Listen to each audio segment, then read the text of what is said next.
It's time for Sports 56 Middays with Greg Gaston and Eli Savoy. The first hour of Sports 56 Middays is brought to you by Action247.com. Now, here are your hosts, Greg Gaston and Eli Savoy. I got a piece of land out in the countryside. Lay back and smell the sun. Warm up the Georgia pie. Feels so good to be taking it easy. Why would I ever leave? 'Cause I know I got some good friends that live. Good morning to you. Happy Friday. Welcome in. It's good to have you with us here on Sports 56 Middays on this Friday, the final day of the work week. And so far, so good weather-wise today after a period of rain. Maybe we can avoid a little rain for a couple of days, but nonetheless, it's a beautiful day because it's Friday, and we are on the road, which is always a good time as well. We are down in Olive Branch at Frontier Western Store, one of our favorite places to visit. We're going to be telling you all about it in just a moment. Welcome into Sports 56 Middays. It is the Friday, June 11, 2021 edition of the program. I am Eli Savoy. Greg is off today. He'll be back on the program on Monday. Sitting alongside me today is Mr. Gabe Kuhn. Meanwhile, back in the Family Leisure Studios, it is Zach Boyd. Good to have you with us, and we've got a busy Friday show for you. A lot of stuff to get into. We had stuff kind of breaking as we were leaving the air yesterday on the college football playoff and what the recommendation is for the expanded playoff. We will get more into that on today's program, talk about what it could mean, what it does mean. We've got more rumors out there that Woj threw out about Penny Hardaway and possibility of NBA coaching jobs. Of course, we talked to Penny back on Monday about the Orlando Magic rumors, and he responded to that, so we'll talk a little bit about that. We had NBA playoff action again last night. We will look back at the action, a weird game with one of the lowest scoring playoff games you're certainly going to see in today's NBA between Brooklyn and Milwaukee. And then the Utah Jazz keep rolling once again, and Donovan Mitchell keeps rolling as he leads the Jazz to the victory in Game 2 last night over the Clippers in that one. So we got a lot of stuff to get into, and we'll talk about that. We got Cubs-Cardinals coming up later today, and we got a Cubs fan and a Cardinal fan here. We'll have to check the standings, see who's in first place. I haven't checked those in a few days. I haven't checked those in a few days. I'm not sure who's in first place in that NL Central. I'll have to double check on that. But you can come by and see us here. Frontier Western Store. Let me tell you, you may not know this. You might have forgotten. Father's Day is approaching. It's a week from Sunday is Father's Day. So you need to get something for Dad. Well, I'll tell you what, there is no better place than right here at Frontier Western Store. Right now, they've got all kinds of deals for you. All jeans, khakis, and pants are $5 off. Classics by Wrangler, modern fits by Ariat, thousands of pairs by Carhartt. Shorts are also 25% off, and the sale ends on Father's Day. So you got a little over a week to take advantage of these sale prices. Of course, Dad could always use some boots. Frontier is proud to be the number one store where the Mid-South goes for boots, and they've expanded the world-famous boot showroom and added tons of new inventory as well. So if you're after Ariat, there's no better place than Frontier. 1,000 pair of Ariat boots. 1,000. Think about that. 1,000 pair of boots. It's a lot. It's a lot of boots. What size shoe you wear? 13. I figured you would. I thought you would be like one of those 15, 16. I see. My feet are more wide than long. Oh, okay. But I'm telling you, even if you wear like 16s, no matter what, they've got boots for you. Dan Post, Corral, Durango, Rocky, Twisted X. It's all here at Frontier Western Store. We sit right in the middle of the store. We got clothing everywhere. We got the wall of jeans over here. We got a wall of hats behind us. It's at 5880 Goodman Road in Olive Branch. And the great thing about this, you can shop online anytime at frontierwesternstore.com. They've been locally owned and operated since 1967. That's right, 1967. They've been doing it for a long time. They're open Monday through Saturday, 9 to 7, Sunday 1 to 6 as well. And again, shopping for Dad, great sale prices right now through Father's Day here at Frontier Western Store at 5880 Goodman Road. And if you come by today while we are on the air, a couple of little bonuses for you. At about 11 o'clock or so, we will have lunch for you, as we will have some burrito boxes from Moe's. So you could come on in, pop in, grab you a burrito box, and go right back out if you want after doing some shopping. But it's a burrito, some chips and salsa, and a cookie. So it's a nice little box lunch that's easy to grab and take with you when you head on out of here from Frontier Western Store. Eli, quickly, also, what type of cookie? Well, they're different cookies. Oh, no, they're not different the oatmeal cookies. raisin Some conversation of them again. do have the oatmeal raisin cookie, which I will happily trade those. They got some of them have like snickerdoodle in them. You get some chocolate chip, which is the one and only cookie really that ever should exist. The fact that you like he chooses to die on this hill too. it doesn't even make sense. Nobody in their right mind likes oatmeal raisin cookies. Chocolate do. chip, white chocolate chip, macadamia nut, all better than that. I mean, come on. Raisins Let's get real. Raisins are disgusting. Just let's get that straight. Raisins are disgusting. Anything with raisins in it is disgusting because raisins are disgusting. Eli has beef with raisins. If you want to eat a grape, eat it when it's a grape. Give me any other food that you let shrivel up and become nasty, and then you eat it and act like it's good. No. In the eat right it when it's a grape and be done with it. In the right context, raisins are very good with certain meals. You don't put raisins In the right. Why does it You have to don't be in the put- right no, context? Here's the thing. There is no. Yeah, you know the right context when it was a grape. When it was a grape, it's good with a meal. It could be the good. right context. Once it's shriveled up and died, it is no longer good. You know what, Zach? I'll say this. I don't choose to eat things in the right context. I like them in all contexts. If I'm going to eat it, I want it in it should be good in all contexts. No, because they're disgusting. No, because see, here's the thing. Like I know people that put raisins in potato salad. That doesn't go well. That's terrible. not. That's terrible. That shouldn't That's happen. terrible. I'm okay. Well, again, I'm okay don't with put raisins it in on an anything. oatmeal raisin cookie. Live with one simple rule: don't put raisins in anything. That's just a simple rule to live by, and then you'll be fine.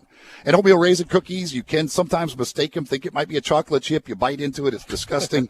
Can't stand them. Can't stand them whatsoever. They are absolutely disgusting. You can literally see the difference in both cookies. Like it's not hard. You can tell the oatmeal versus, but normally. But sometimes, you just may think something, and you grab it, you're like, oh, no, that was terrible. But here's the good thing. I do appreciate the fact there are some people out there who like oatmeal raisin cookies, so therefore you will eat them, and I don't have to deal with them. I appreciate that fact. If you bring some back to the studio, like a tray of oatmeal raisin cookies, I would gladly take them off of you. Gladly. No, I will. We'll see if there's any burrito boxes with the oatmeal raisin, and if so, I will bring you one. But as far as the shopping here, you might have to give me some time after the show. Oh, because yeah. Pants shopping is tough for me. My waist Big- is a little big bigger boy. than normal. That's a good thing. They got stuff even in your size. They got great here. sizes here. I got to look around a little bit. Yeah, I can. I might have to. Yeah, you can. This is take some time after the show. I love Carhartt stuff. In cold weather, there's nothing better than Carhartt, as far as I'm concerned. I've got Carhartt stuff, and it's so warm, and they've got a massive selection of Carhartt stuff here. So yeah, you can come. I mean, that's the, you look at the wall of jeans, and on top of that is it's lined with boots. Everywhere you look in this place, there are boots, and they got men's, they got women's. Obviously, with Father's Day coming up, all kinds of great deals on stuff for dad. Coming up on today's program, we will have 10 in a row, and we'll do that about 11:30 today. That's going to be an NBA playoff theme. I'll give you that hint. It's an NBA playoff theme for 10 in a row today, when we'll give you a chance to win a great prize package. In our final hour today, we do have a couple of guests. At 12:05 today, Brandon Marcello from 24/7 Sports will be joining us, as we'll talk a little college football expansion with him, the playoff expansion with Brandon, and little thing, anything else in the world of college football. Always great to have Brandon, who does a fantastic job for 24/7 Sports. And then also in the final hour at 12:30, we will have Ben Golliver. He is from the Washington Post, and he covers the NBA. He was down in the bubble. He's written a book about the bubble from last year as well.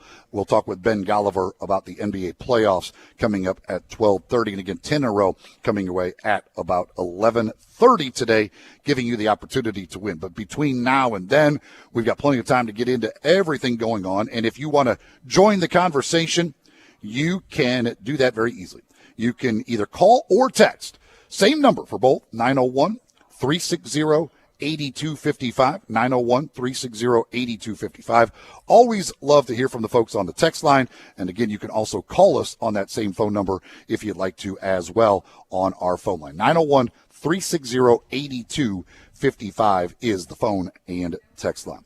So, as I mentioned, yesterday was kind of happening as our show was kind of our last hour, and then it kind of kept more information kept coming out throughout the day as to what exactly this recommendation is from the working group on the college football playoff that will then go to the committee, and they will go through it. And let's be honest, in all likelihood, it's going to happen. It may not be the exact form they recommended, but it's going to happen.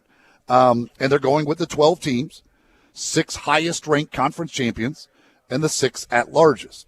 First-round games will be on campus at the higher seed, so that would be the 5th, 6th, 7th, and 8th seeded teams hosting games in the first round. And then after that, the quarterfinals and on will be held at bowl games, which is it's a little interesting that we'll get into. But if you went by last year, now last year was weird because we had the COVID situation. So you wouldn't really be able to go by last year, but it's just funny to look at what would have happened last year. Right. In this same setting last year, the Pac-12 still would not have gotten a team into the playoff. With 12 teams, the Pac-12 would have missed out, whereas Cincinnati and Coastal Carolina both would have been in last year. But remember, the Pac-12 championship game last year had a team playing in it that wasn't supposed to play in it because one of the teams that was supposed to play in it opted out of it. So you can't go by last year. If you go by the year prior, in 2019, the Memphis Tigers would have been in the playoff in this format. They would have been the 12th seed in 2019, and they would have played a first-round game at Georgia, which that'd be pretty darn cool. That would be a fantastic game. I like the opportunity that it's providing. But with anything, I think it's just moving the goalposts. And then when you get to, the nitty-gritty and they start choosing the college football playoff rankings, we know that it'll be one Group of 5 team. That's just the truth of it. Last year was different, obviously, because Coastal Carolina was 11-0 and all the Pac-12 teams only played 6 games and so on. But in all likelihood, the opportunity is just one Group of 5 team. The one way I think you would do it would be if you had an American Conference champion that's undefeated, or maybe even with one loss, and then like Boise State undefeated or one loss. Then you might get, and then you get an upset in one of the Power 5 conferences. Because that's the one thing you could look at. I mean, the Power 5 conference, you could end up with, like, say, the team that comes in number 24th, but they won their division. And if all of a sudden they pull off an upset in the conference championship game, then you could certainly see where maybe a Boise State and an American Conference champion would both be ahead of them. But it's going to be difficult. In most years, the non-Power 5 team that it gets in, that conference champion, will end up being the 12th seed and play the 5th seed in the first round at the 5th seed's campus. But again, it does open up at least an opportunity. Instead of just getting a New Year's 6 bowl game, they're now taking that team and they're putting it into the playoffs, which is better than what we had before. Better than nothing. Yeah, I mean, it is an opportunity to play for a national championship. You are actually in the tournament to decide a national champion, whereas before the non-Power 5s were never, ever going to get in. Yeah, half of college football just didn't have a chance to play for the national championship, which was absolutely awful in a lot of different ways. But I like the thought also of home games for those higher seeds to play for a college football playoff. I like the thought of, a Memphis traveling to a Georgia and so on and so forth, just because I think that adds to sort of the look of college football. And I appreciate it. And I like how FCS has done it for years. I like how the FCS has done it for years, and this is just sort of trying to move in that direction. Now, my question becomes, is this where it stops? Here in 10, 15 years, are we going to want more teams involved in this? I certainly could see at some point them going up to 16. I don't think it'll ever go over 16, but I could see them going to 16 and saying, let's just no more buys. Right. Like, let's just go ahead and play 8 first-round games on campus sites. Because one of the things that is weird to me about this setup is that the top 4 seeds don't get to host a game, whereas seeds 5 through 8 get to host a game. Yeah. So you get a home game where you get to sell 100,000 tickets in some of these places, whereas if I'm 1 through 4, I don't ever get that opportunity to sell tickets for a home game. I go immediately to a bowl site. Now, obviously, the reward is you got to win one less game to try and win a national championship, but it is a little weird when the top 4 seeds never get a home game, whereas seeds 5 through 8 get a home game. Yeah, that is very true. And the other point a lot of people made yesterday is they say it takes away from the end of the regular season. And I get that point to a certain extent, but the buys certainly have that added advantage for the people that win their conference championships. Like the example was last year, Florida versus Bama. That would just be a seeding game because they both know they're in the top 12. They're going to get in no matter what. But I don't know if I fall into that camp, just given that the bye game is that added advantage. And if you end up playing less ball, less chance for injury, and you're going to, in turn, be able to take care of that second-round matchup. Because in all reality, if you're the 1 seed, you're playing the winner of the 5-12, it'll be, or the 8-9. You'll be able to get that advantage because the 1 versus 4 even has been. 1 will be playing. I believe the 1 plays the 8-9 matchup, and then it goes 4 will play 5-12, 2. 6, That's right. 3, That's right. 6, 11. Yep. But we've seen how mismatched those 1 versus 4 matches are, and you know that generally speaking, and obviously this year would have been weird because if Georgia would have Georgia did beat Cincinnati, they ended up playing in the bowl game, but Alabama versus Georgia to go into the Final Four, that would be a and they say they're not going to do anything to avoid rematches or whatever. They're just going to strictly go by the way the committee, ranks the teams and in deciding all that. And the other thing that I have, I kind of don't like is it's tough for fans. To me, while you now get more fans with a team that they could go cheer for in the playoff, for those teams, the Alabamas of the world, if you're the number 1 seed, you now have your quarterfinal, then your semifinal, and then the final. And none of them are on campus. Right. So those fans, you've played now in your conference championship game. You've played, and you have a chance of playing 3 playoff games. That's a lot of travel and money and expense to put on your fans and act like they're supposed to make all of those trips. Yeah, but they're making the money. The college football, the school. No, I know, but they're going to make the money. So but I'm just saying, of course, at some point we have that. to think about the fans. Like, you can't, fans don't just have, some of them have an unlimited budget, but, I think you're going to end up with, if you're Alabama, the quarterfinal game, I think a lot of their fans are going to say, why?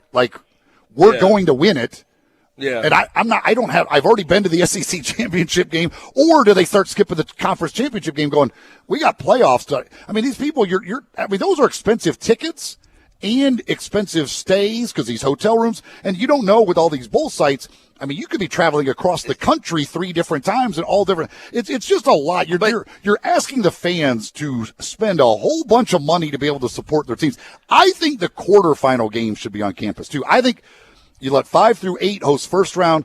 I think the quarterfinal game should be at 1 through 4's home campus. Yeah, but to that point, those fan bases that are generally in those top 4 are going to travel regardless of the situation, and they know that they're going to make the money off of them. And that's why college football was so open to expansion, is because they know there's extra revenue that they can bring in. No, it's going to be, TV money alone is going to be, billions. But I'm just, at some point, we tap the fans out. Fans can't, you can't just say every year, Alabama, hey, your fans are going to have to travel 4 times every postseason, and you're just expected to do that. They're going to do it, though. That's just what they're going to do, though.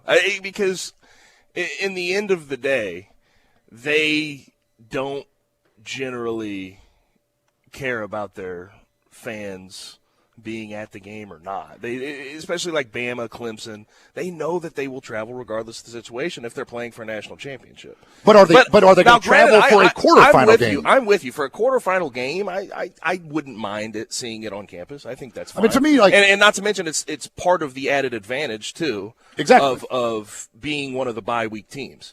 So I understand that. But I think they might make that change, but I don't think they really care that much. No, they don't care about the fans generally. But that's the one change that I think I would make. I would say that lets all of the top 8 teams host a playoff game and get to sell 100,000 tickets or whatever your place holds. Right. That's one home game for all of the top 8 seeds, which I think would be just a nice little bonus for the schools and, again, for the fans for a game that they don't have to travel to. And an added advantage for the team. An added advantage besides just the bye week. The one thing I found very interesting, too, is the Notre Dame thing. The Notre Dame sort of caveat they put in there about how Notre Dame's not playing in a conference, so therefore they cannot be a bye week team. They cannot be one of the top 4 conference winners. I wonder if, when it's all said and done, when these rule changes are put into play, if that will be the case. Or they will find a way out of it. I'm guessing they're going to make an exception. They're going to say the top 4 conference champions, unless there's an independent. They won't just say Notre Dame. Like they won't. It'll just be unless there's an independent that is ranked in the top 4. We know which independent. Exactly. We're not doing this for liberty, but I think they will do. I think they will put something in there that lets Notre Dame. Unless then the other thought Notre Dame is now. Maybe Notre Dame is okay not being top 4. I can't imagine that, but maybe Notre Dame says that's fine. We'll be 5 every year, and we'll get a home game out of it. And then we could we get to play the 12 seed. So we feel pretty good about a home game against a 12 seed. And Jack Swarbrick had a lot to say about it yesterday because that is what they're talking about, is leaving them out of the top 4 altogether. But it's hard for me to think that a brand like Notre Dame is going to get got over on, because it's just one of those things. And also, the other thought is they go undefeated. They're ranked number 1 in the college football playoff rankings like all season long. And yet they're the number 5 and they seed win a massive game against Georgia, whoever's on their schedule. You're going to drop them to the 5 seed, even though they've been number 1 the whole season. But then the thought is they've had a chance to join the ACC. They could align with a conference. They don't want to. They're not going to. So I heard people talking yesterday. This is somewhat of a punishment for them for not wanting to align with a conference, and I don't see that going over all that well. But this, again, is what they're talking about, and I was blown away. The thing to remember, Notre Dame is always represented in these hearings. They are the one that has their school absolutely represented. It's all the conference people, and there's always a representative from Notre Dame. So they are very much at the table. And again, maybe they're fine with it. They just say, that's cool. We'll just take the home game every year. We'll take an extra home game against a 12 seed when we're really good, and we'll be the 5 seed. We're fine with that. I don't know. To me, I still think in the end, there will be an exception in there for if there is an independent in the top 4, then that they qualify. And this was Jack Swarbrick's comment yesterday on not being eligible for a first-round bye. He said, I look forward to never hearing how he played one less game or never had a conference championship. Well, so we'll see how they work this thing out. But that's the one thing I looked at, and I'm obviously just over the moon that they expanded to 12. I've been waiting for some type of inclusion. You needed to expand from 4. 4 was not enough. There was too many unanswered questions. And the one thing I noticed yesterday, and people were talking about the consistency of the criteria. And I was like, the criteria is very simple. If you're Georgia, if you're Notre Dame, if you're Clemson, if you're Bama, you're getting in. That's the criteria. Well, and now with 12 teams, like the SEC is probably going to put 3 teams in most years. Like you can pretty much count on the SEC, for sure, the 2 teams that play in the championship game, and usually there's probably going to be one team that lost their division by a game or whatever, and they're going to get in. So there's no doubt it's going to be still overwhelmingly Power 5. It's overwhelmingly SEC that are going to get extra ones. And when we come back, I want to get into the recruiting part of it for the Memphises, the non-Power 5s, and what does a seat at the table, now knowing that you do have the path to winning a national championship in front of you. What does that do for recruiting? We will get into that again. We are live today at Frontier Western Store in Olive Branch, 5880 Goodman Road. You can come on by. We're going to have Moe's Burrito Boxes for lunch here in just a little bit. They'll be arriving at about 11 o'clock. You can register to win $50 in Corky's Bucks. They've got a Corky's right down the road from us. All you can do is drop your name in the box here. We'll be drawing at the end of the show. A couple of people will win $50 at Corky's, and we're also going to let one winner win $100 gift card to Miramichi. So if you want to go play some golf, the great thing about the gift card to Miramichi, you can use it for your greens fee. You can also use it for beer, food, whatever, anything there. If you want to get some apparel while you're there, whatever it is, $100 to Miramichi. You can use it on anything when you go out and see them at Miramichi. We'll be drawing for all those at the end of the program. More from Frontier Western Store at 5880 Goodman Road. Eli Savoy, Gabe Kuhn, just getting started on a Friday here on Sports 56, 98.5 and 96.1. We are real sports talk. Sports 56 WHBQ. Available on your radio dial at 560 AM, 98.5 FM, and 96.1 FM. As well as online around the world at sports56whbq.com. Take us with you everywhere on your phone or tablet by downloading the Sports 56 app. And at home, tell Google or Alexa to play Sports 56. Wherever you are, stay tuned to real sports talk. Sports 56, 98.5, and 96.1.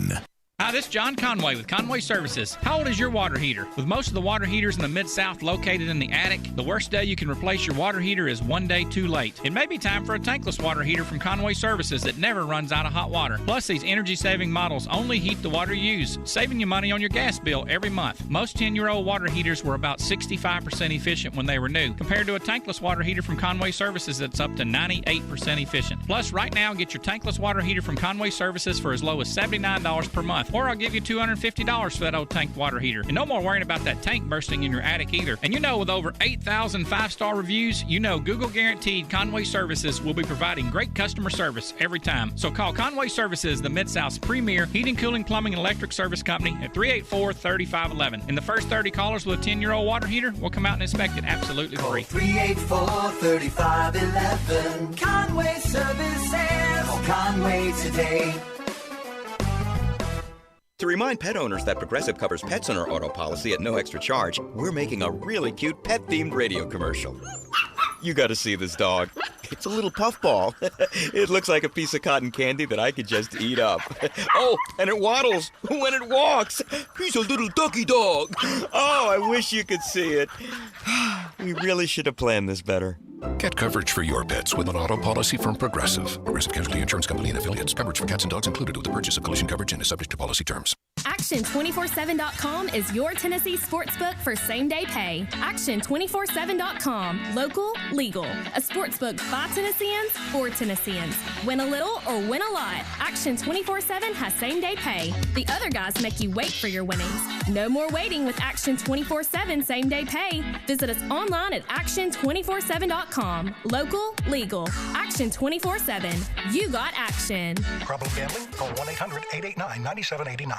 Did you know nearly 40% of men under 40 and over 75% of men over the age of 40 experience sexual performance concerns? At the Memphis Men's Clinic, their experienced physician performs a comprehensive evaluation that determines which specific issues may interfere with your sexual performance. These issues can vary and range from anxiety to medical issues, low testosterone, or erectile dysfunction. The Memphis Men's Clinic has evaluated hundreds of men of all ages over the years and reestablished a normal sexual life. The Memphis Men's Clinic will work aggressively to resolve issues and allow you to restore your sexual health and overall well-being. That's the Memphis way. If you're 20 years old or 90 years old, come and get cared for the Memphis way. Treatment that's based on your specific needs after a professional clinical evaluation by their experienced board-certified physician. Call the Memphis Men's Clinic today at 901-443-0475 or visit memphismensclinic.com.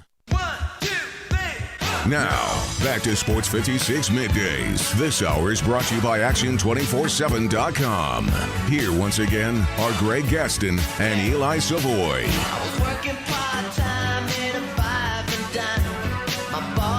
Welcome back here. Eli Savoy, Gabe Kuhn with you. Frontier Western Store, 5880 Goodman Road. Their Father's Day sale going on right now. All jeans, khakis, and pants, $5 off. Thousands of pairs of Carhartt. You got classics by Wrangler, modern fits by Ariat. Shorts are 25% off as well. Again, they're open Monday through Saturday, 9 to 7, Sunday 1 to 6 here at 5880 Goodman Road. Also, you can shop online 24 hours a day at frontierwesternstore.com. Come on by. You can register to win $50 to Corky's. Again, there's one right down the street here. Also, $100 to Miramichi Golf Course, which, again, that can be used on golf, can be used on apparel, can be used on food and drink, whatever you want to use that on out at Miramichi. Great, great golf course. And we've got a $100 gift certificate to there. We got 2 of the $50 gift certificates to Corky's. We've been talking about the expansion of the college football playoff. And the obvious thing here is that we know each and every year there will be a non-Power 5 team in, at least one. Could be multiple. Most years probably won't be. But we know, because it is the 6 highest-ranked conference champions, that one of those obviously has to come from the non-Power 5. From a recruiting perspective, with the idea that now you know that there is at least a chance for you to play for the national championship, whereas before that was never, you weren't getting in. You just weren't getting in. I don't care what any non-Power 5 team did, they were not getting into a 14 playoff. You've been through the recruiting process. Yep. You've played at the non-Power 5. How much difference does that make, do you think, in recruiting? A very small difference. I've seen a lot of people sort of think that it's going to make this dramatic difference where you're going to have these group of 5 teams in the top 25 of recruiting rankings. I just don't think that's the case. The upper level group of 5 teams, the Memphises of the world, the Cincinnatis, the UCFs, the Boise States will continue to recruit well, like they have. They've been the top of the group of 5. But I think people need to focus on the fact that when you're talking about recruiting and you're talking about availability for the playoff, there's 11 likely Power 5 teams that are going to get in. So that opens up their opportunity as well. So those middle to upper echelon, those middle of the pack Power 5 teams will be able to recruit better because there's more opportunity for them, like the Iowa States of the world, the Indianas. Like, they will start to recruit better because now you've seen them in the top 12, right? Iowa will recruit better because you've seen them in the top 10. They're usually a preseason top 10 team. So I think it will help a little bit, but it's not even close to as dramatic as a lot of people think. Well, to me, that's the thing. Like you just said it. So by going to 12, they have now added one, in all likelihood one, let's say maybe two non-Power 5 teams on a yearly basis.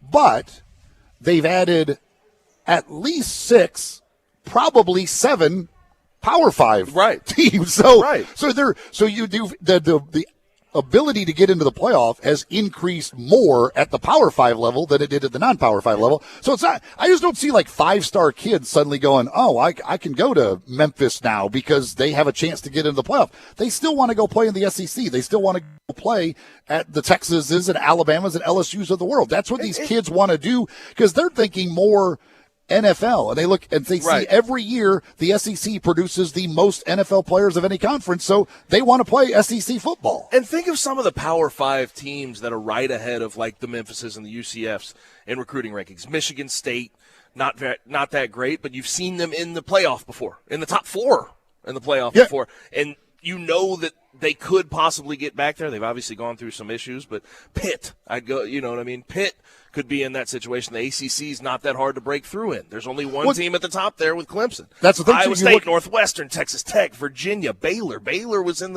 that close, 2 years ago when they were undefeated? Yeah. So, there's just – it opens it up more for some of those mid-level Power 5s. So I don't think it's going to change much in recruiting. The one thing that will change is if, say, the AAC is considered – a power conference. That will change the recruiting landscape because now you can say, okay, if the AAC has a great year, we could get 2 teams in. We could get, you know what I mean? You're always going to have a seat at the table. If they went to the point of, if it's the old thing, like if you know the AAC champ's getting in and legitimately the second place team in the AAC could get in, but I don't think we'll get to that point. Yeah. Whereas all these other conferences, I would say pretty much every year the SEC championship game losers going to get in. Yeah. The Big Ten championship game loser likely is going to in a lot of years. Now, sometimes that other division could get a little squirrely and but the Big Ten is getting 2 teams in, because even if it's not the loser of the championship game, it's going to be the other team in the division with Ohio State. Like if Ohio State wins the division and Penn State has a really good year but loses to Ohio State, they're getting in. Like they're getting 2 teams in. So if for recruits, they can look now at these conferences and go, I don't have to be at Alabama.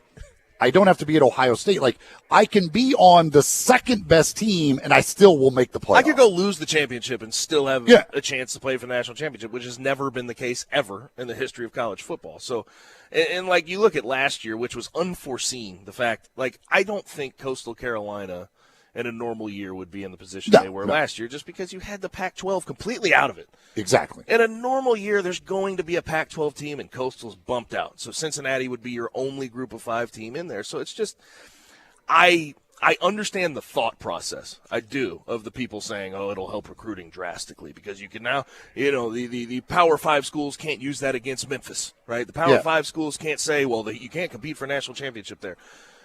But the reality is, it's just so slim. Yeah, the chance is so slim to go compete. They're still going to say, listen, you could go there, and you do have a chance to make the playoff. One team from their entire group of conferences is probably going to make it. Our conference is probably going to send 2 or 3. Yeah. Every year. So what do you think your chances are of making the playoff there versus making the playoff here? How important is making the playoff or the ability to make the playoff to recruits? It's substantial. It is. Obviously, in the past, you got to deal with what you got to deal with if you're going to a Group of 5 school. But I think it's going to change the mindset and a lot of the recruiting pitches at the Group of 5 level.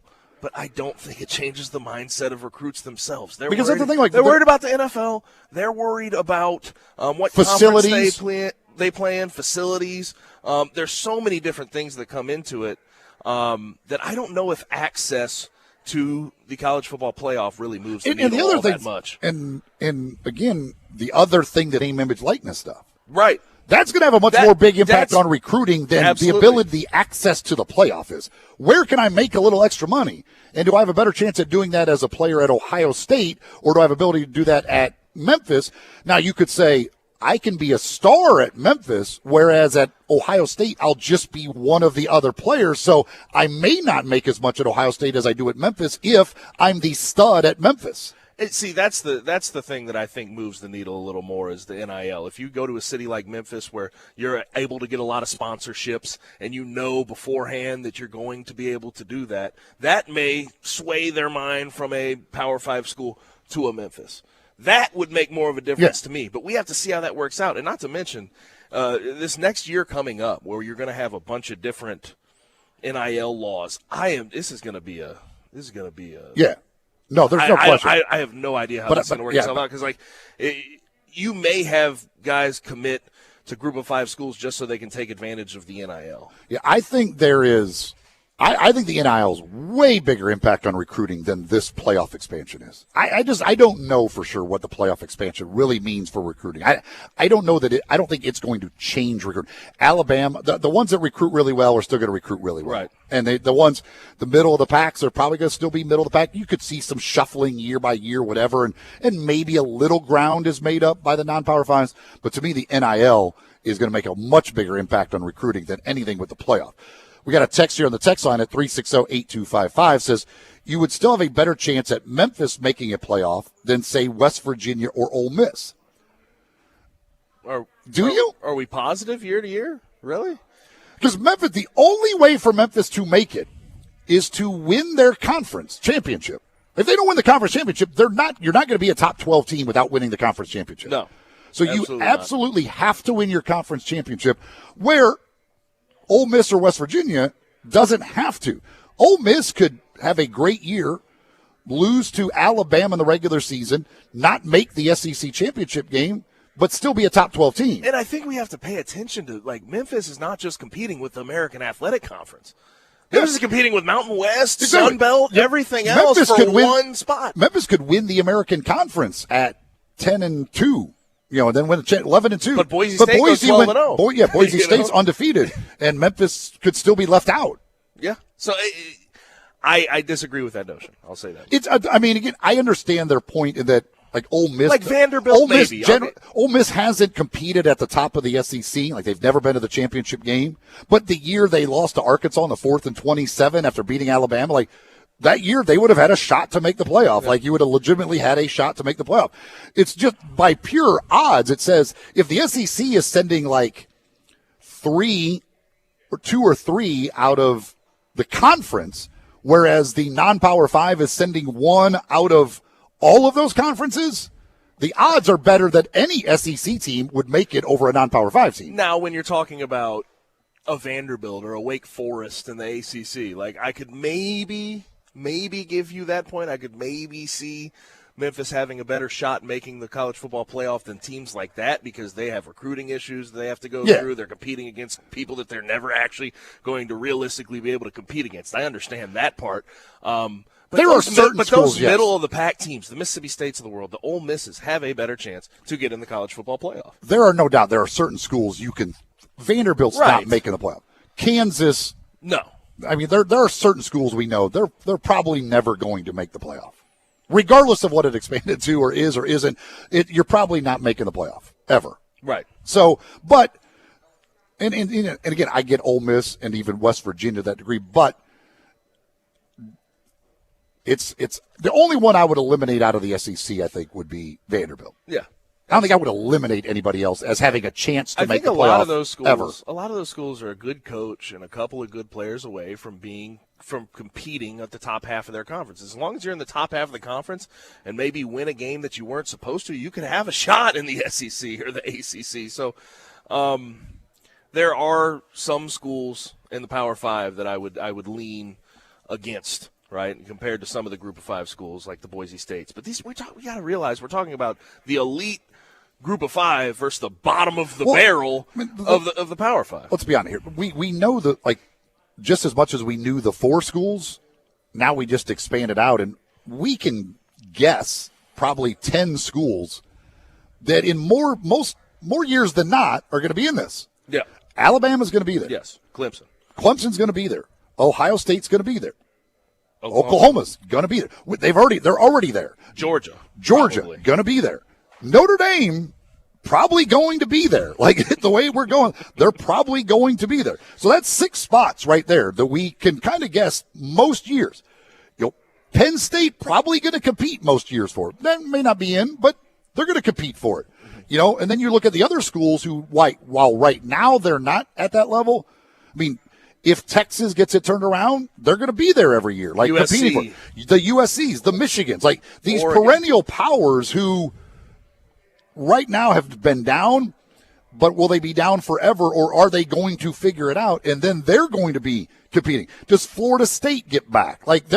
So we're still going to know the pool of teams that in most years it's going to come from, and it's not going to be the Ole Misses and Mississippi States or the Wake Forests or whoever. It's going to be you could pick about 3 teams out of each conference that you can go most years that's the teams competing for. Florida is going to be competing for it most of the time. Right. You look at the SEC, LSU. Outside of in the Big Ten, you're talking Iowa, Wisconsin. There's a group of the teams. Team of that does Nebraska ever get it going again? But that other division of the Big Ten, whoever wins that division, if they roll through it and they're 11-1 going to the championship game and lose to an Ohio State, they're going to be in all likelihood. 2019, the last regular year of college football, because this past year was so bizarre, you would have had Memphis at Georgia, Utah at Oregon, Penn State at Baylor, Florida at Wisconsin.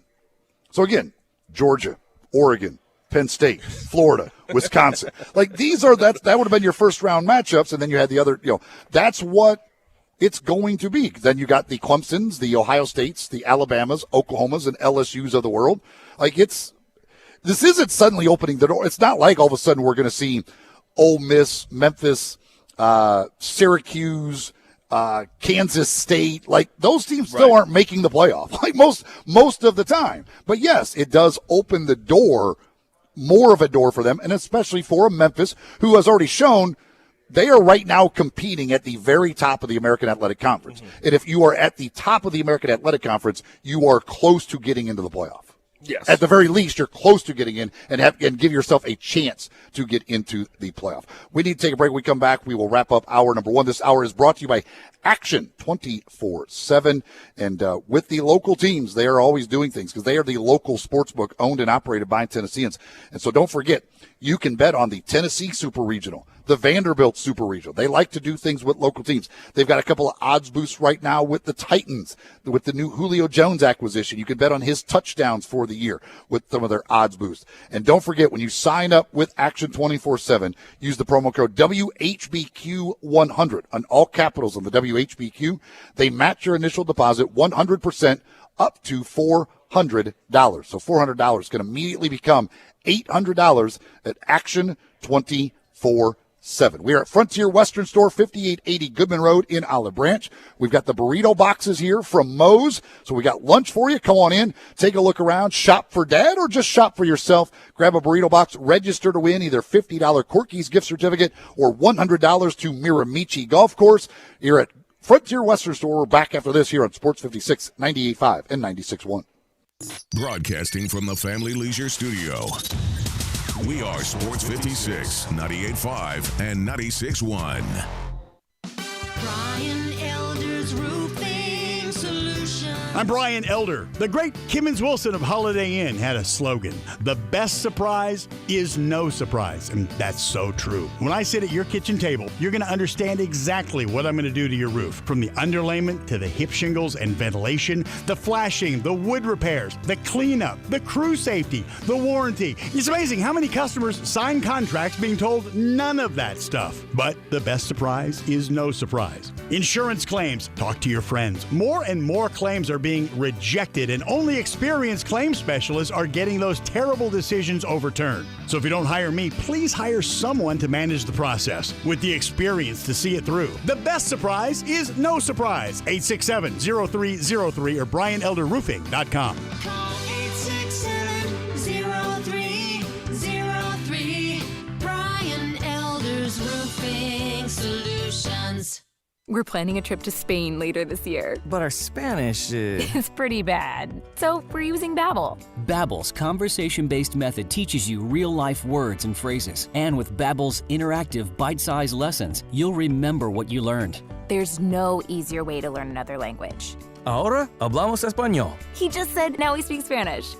Babbel, language for life. Now try Babbel for free. Just go to Babbel.com. That's Babbel.com. The summer of fun is here now at Mario's Pools. Hi, everybody. This is Dave Woloshin from Mario's Pools on Exeter Road. That beautiful pool, well, it just doesn't happen. So call Mario, and his team will be right there to guide you every step of the way if you want to do it yourself, or they'll do it for you. If you need a replacement pool liner, Mario has the best price against all the major competitors, and by the way, the best selection. Call Mario's Pools, easy, 552-3399. That's 552-3399, or just walk in, so easy, in Germantown on Exeter Road.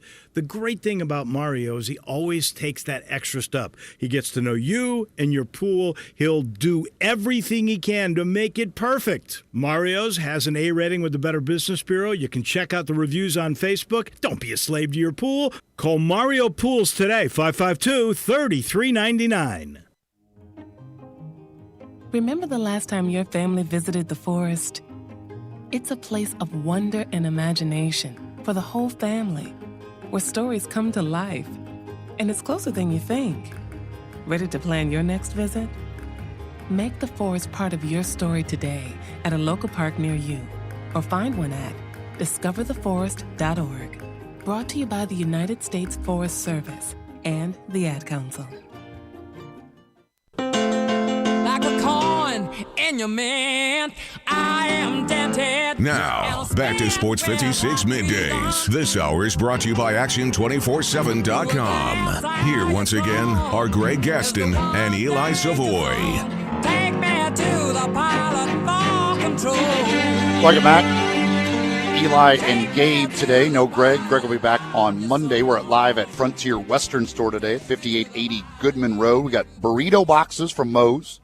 You can grab one of those when you come on in and get a chicken burrito. They're all chicken. You can get chicken burrito, little chips and salsa, as well as a cookie in each one of those boxes. You can also register to win. All you can do is fill out a little entry slip with your name and phone number, drop it in the box here at Frontier Western Store. At the end of the program, we'll be drawing out some winners. A couple of people will win a $50 Corky's gift certificate, and one person will win a $100 gift certificate to Miramichi Golf Course. Got another text here at 360-8255 says, I think more players want exposure for the NFL. Is this program putting guys in the pros, and the Tigers do that? Yeah, Memphis is putting guys in the pros, and by comparison to other non-Power 5, they're doing extremely well in that, so you can recruit better. But by comparison to Alabama, they don't put nearly as many guys in the pros. And what I will say is when you look at who they're putting in the pros, it's all from relatively the same positions. So a lot of running backs. Yes, exactly. A lot of running backs. Whereas at Alabama, at Iowa, you can go O-line, defensive back, D-line, linebacker. You know that if you go to these schools that have that NFL pedigree, you could play any position and you can get to the NFL. The SEC every single year produces the most draft picks. Right. Like it has for I don't know how many years in a row now. So people are going to look at it and go, okay, clearly the SEC produces the most NFL players. And again, yeah, so Memphis, by comparison to Coastal Carolina or to Arkansas State, they're putting more people in the NFL. Yeah, that gives them, and they're normally going to out-recruit those teams. Yes. But by comparison to Ohio State, Alabama, and other SEC Big Ten teams, they're not putting as many guys there, so they won't recruit as well as those teams do. Yes, it's not the NFL. You don't go to Memphis to get a shot at the NFL. You would go somewhere else. You go to a Power 5 school. Now, you can get to the NFL from Memphis. There's no question about it. But that is not necessarily part of the recruiting pitch. Now, with Ryan Silverfield, with Coach Silverfield, maybe that is part of it because he's an NFL guy. He has the NFL connections, and that helps dramatically. But that's school to school. So you have to decide if you're a recruit where you're going based on a lot of different factors. But if we're talking NFL, if we're talking access to the playoff, it's always going to lean Power 5. I obviously have never been through it, but to me, just from what I would think, I think most of the elite recruits just want to play at the highest level of college football, which is the SEC, Big Ten. Like, that's it. Like, it is. It just week in and week out, knowing you're playing against the other really top competition. Best opportunity at the NFL. You get every meal catered to you. Yeah. You have the best facilities. That's what the Power 5 offers. Yeah, and Memphis, that indoor practice facility is awesome. It's awesome, but does it compare to a mid-level SEC school? Not necessarily, right? Yeah, look at some of these. When you're talking about other amenities. Look at some of the facilities they're producing. And it's at those schools, there's something to be said for playing in front of 100,000 fans every game. That's true. Who wouldn't want that? Like, you're playing 100,000 fans every game. Yeah. That's pretty cool. Versus the Liberty Bowl. You're playing in Bryant-Denny Stadium versus the Liberty Bowl. Sorry. I went to the University of Memphis. I love the Liberty Bowl, but that's a mismatch. And when you can walk into these facilities and see Heisman trophies and national championship trophies, like who wouldn't be wowed by that? And also, with the NIL, we brought this up earlier, but the boosters with the deepest pockets, it's going to be going forward, and that has been illegally in the past. That's been part of the recruiting pitches. But now that it's legal, you see the boosters with the biggest pockets, and you can say, okay, that's Power 5 schools got some deep, deep pockets. I can't imagine Texas being down for very long because of that right there alone. They're always top 10 recruiting regardless of the situation. And I think Sarkisian, with his offense, I thought, who was the guy who just got fired there? Tom Herman. I thought he'd do well, too. I thought he would do well. But name, image, likeness with Texas, I have to believe they're going to find a way to get some really good recruits. Is correct. I think there's a lot of talent in that state, and I can become star. I just feel like I just can't imagine Texas staying down too much longer. Hour number 1 in the books. We come back in hour number 2. We will talk about Penny Hardaway and the rumors that are out there, as Woj threw out a little tweet yesterday about him and Juwan Howard. And we'll talk about that and what that could mean, because I don't think it means anything. But nonetheless, we'll get into it in hour number 2 here, live from Frontier Western Store at 5880 Goodman Road, Come by and see us, register to win, pick up a Moe's Burrito Box, and shop for Dad. Father's Day is just over a week away. Come by and see us here at Frontier Western Store. Back with Hour 2 after this. Sports 56, 98.5 and 96.1.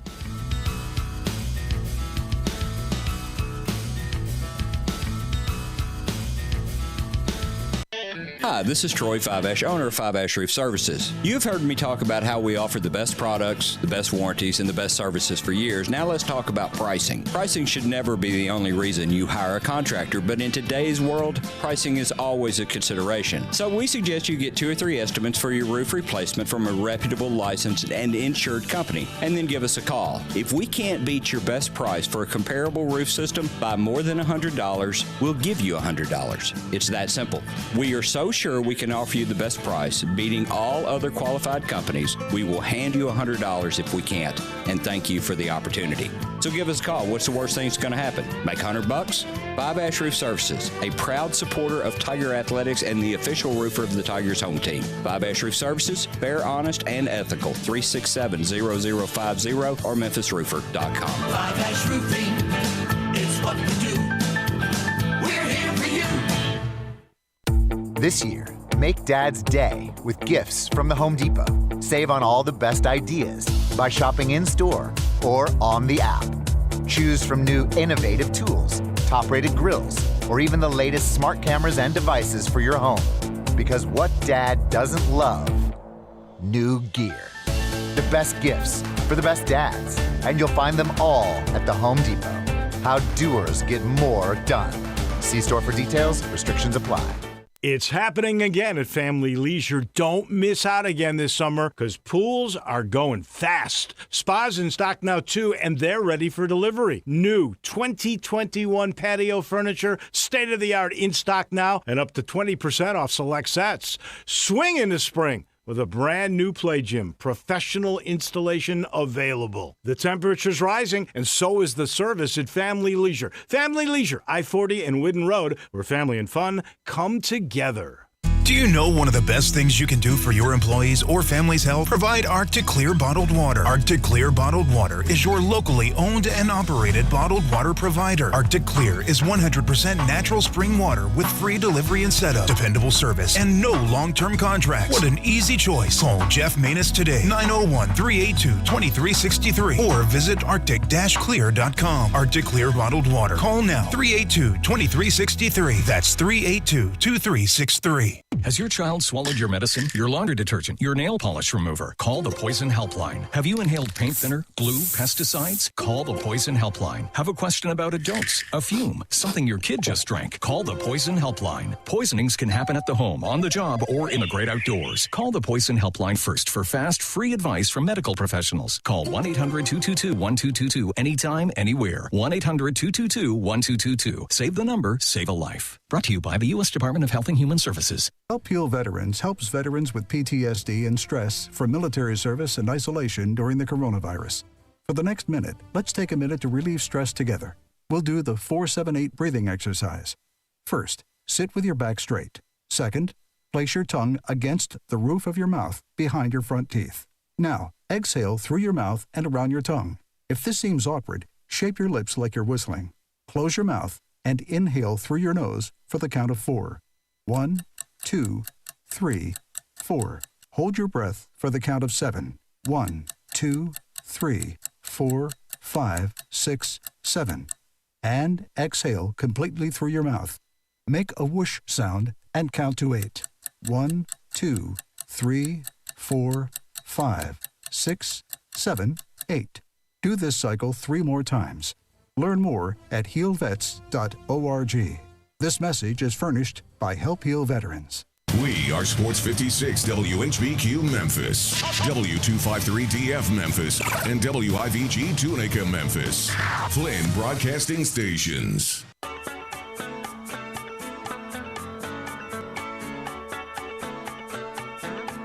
Now, back to Sports 56 Middays. This hour of Sports 56 Middays is brought to you by James Gaddis Jewelers at 4900 Poplar. Here once again are Greg Gaston and Eli Savoy.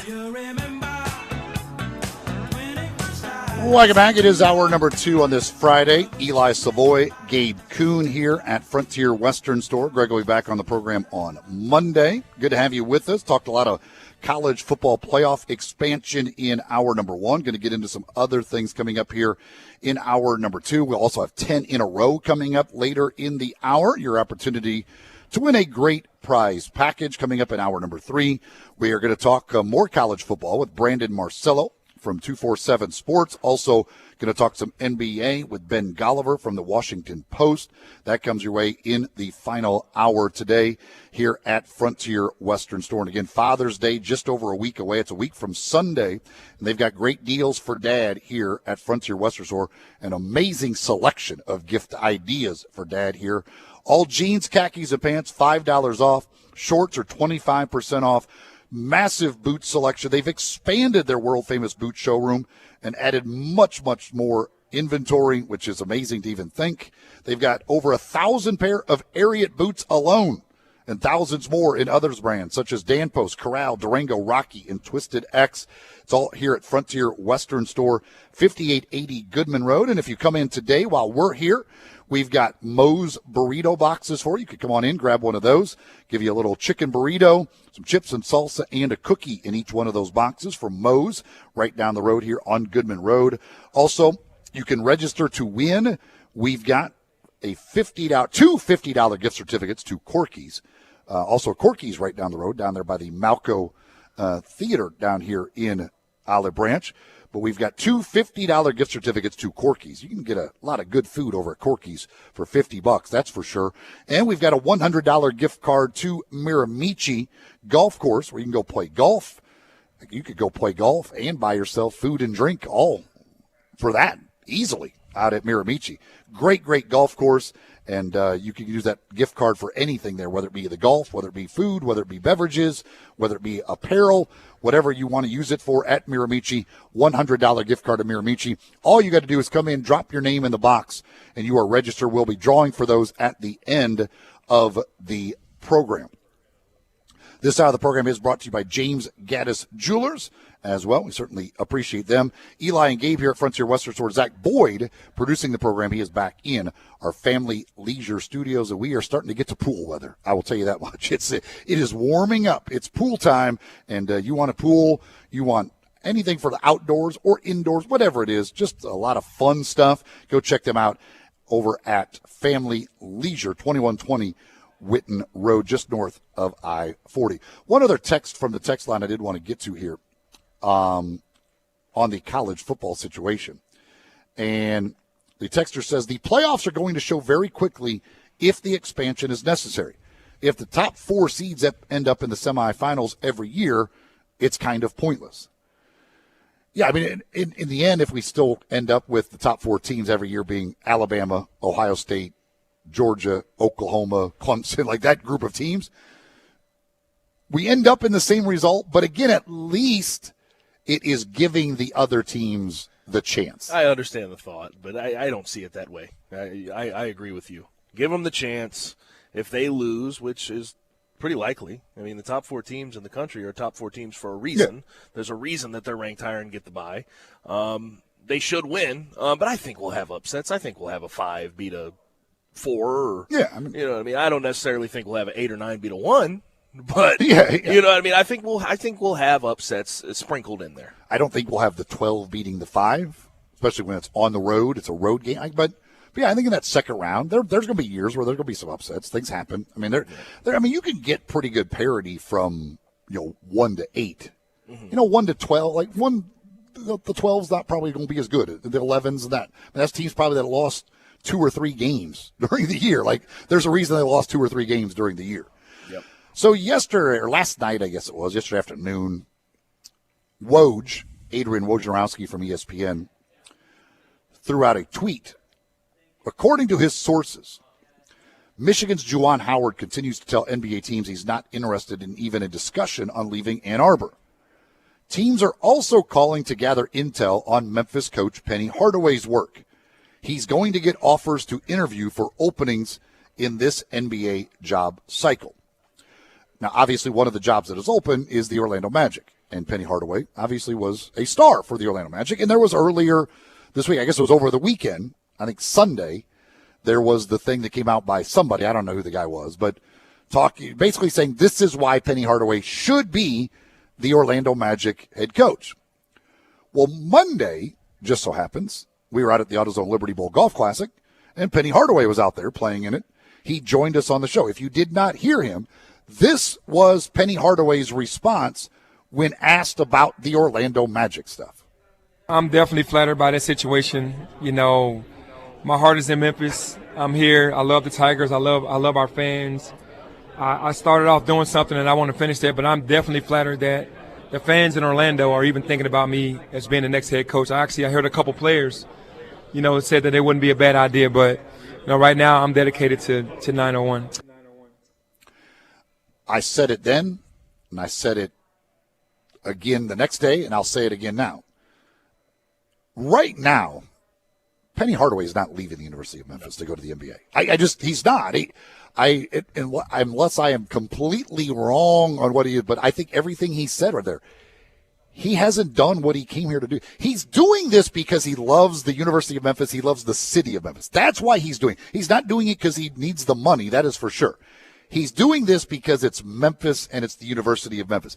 He's not walking out after having accomplished basically nothing. No.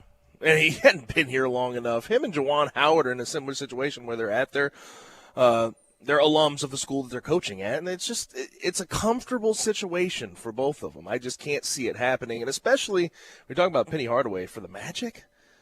That's going to be a tough job. I understand they have some young players that have some talent, and you could possibly turn it around, but that's right this second for Penny Hardaway, and it'll be his fourth year now coaching at the college level, to just jump into the NBA and a sort of lower tier job. That's not even realistic to me.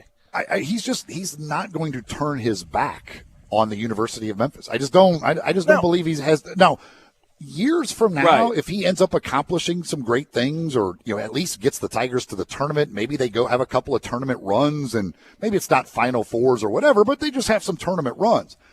Then an NBA opportunity, maybe there is that scratch there of like that. You just got to itch that a little bit. Like, let me just see, let me see what the NBA is all about. But right now, he's not leaving. There's no way in the world Penny Hardaway is leaving right now to go to the NBA. I refuse to believe. I understand teams checking on him. You look around the NBA, there is this in vogue thing now of getting the former players, just like college. Like now everybody wants these former players, and it used to be that like the former star player didn't make head coaches, like they didn't really want them. Now I think there's an intrigue there. And if you can, they're hiring guys who have no experience, like the Steve Nashes of the world. If you can actually get a guy with some coaching experience, I could see why that would be attractive to some NBA teams. Yeah, absolutely. But again, I think this is a 5+ years, maybe more than that down the road, 10+ years down the road. He has to do something here. He wants to get to a tournament, I'm sure. He wants to win a tournament game at some point.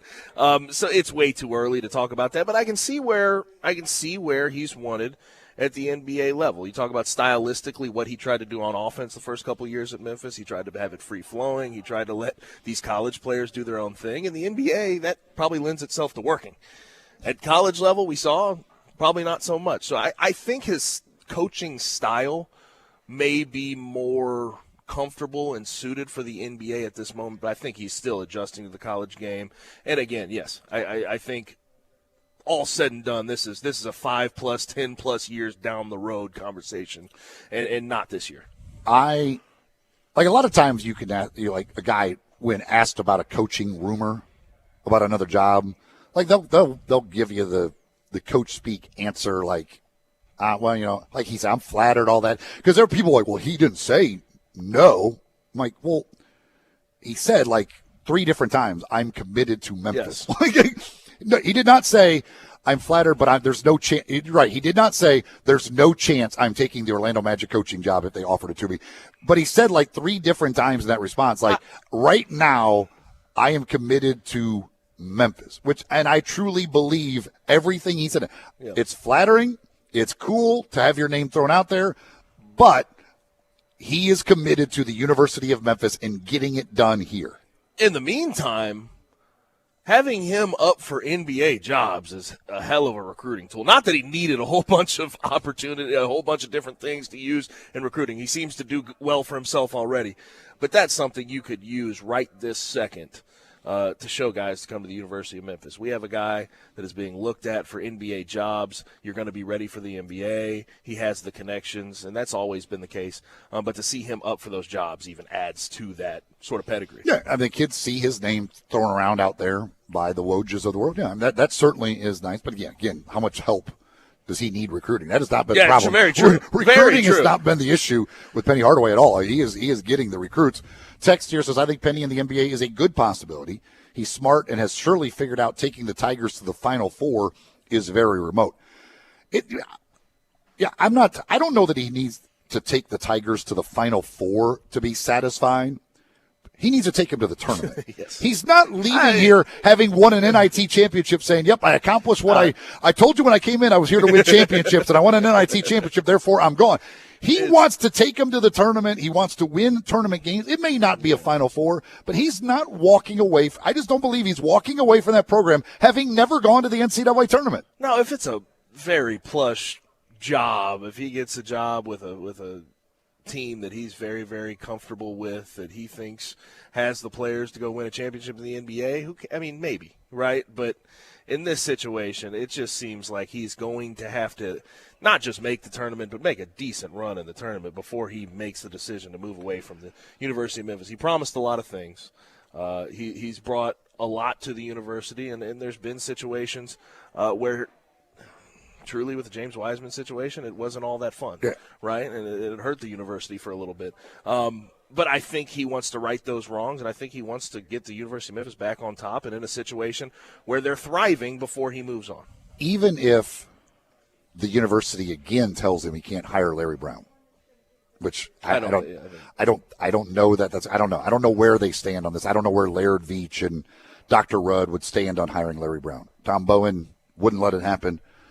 I would think that now if he wants to hire Larry Brown, he'd be able to hire Larry Brown, and they wouldn't have a problem with it. But we don't know. But even if they told him no, again, and he was like, what, really, come on, it's still not going to make him mad enough to walk away from the city and the university that he loves so much without having accomplished at least an NCAA tournament. And the players he recruited and everything else, all the support staff he's had here. No, I just don't. And also, if he does, the more I'm looking at the situation, if I might be completely wrong, but I'm telling, if he left this year for an NBA job, I would be completely blown away. I literally think it's a 0% chance. 0% chance. I don't even give it a 0.1%. It is a 0% chance that Penny Hardaway is leaving for an NBA job this year, especially for the Magic job.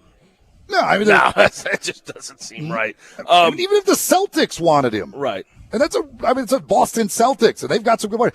He's not going. He's just not going right now. Yeah, and also with the Larry Brown situation, the more I look at it, it seems like he might get his way on this one.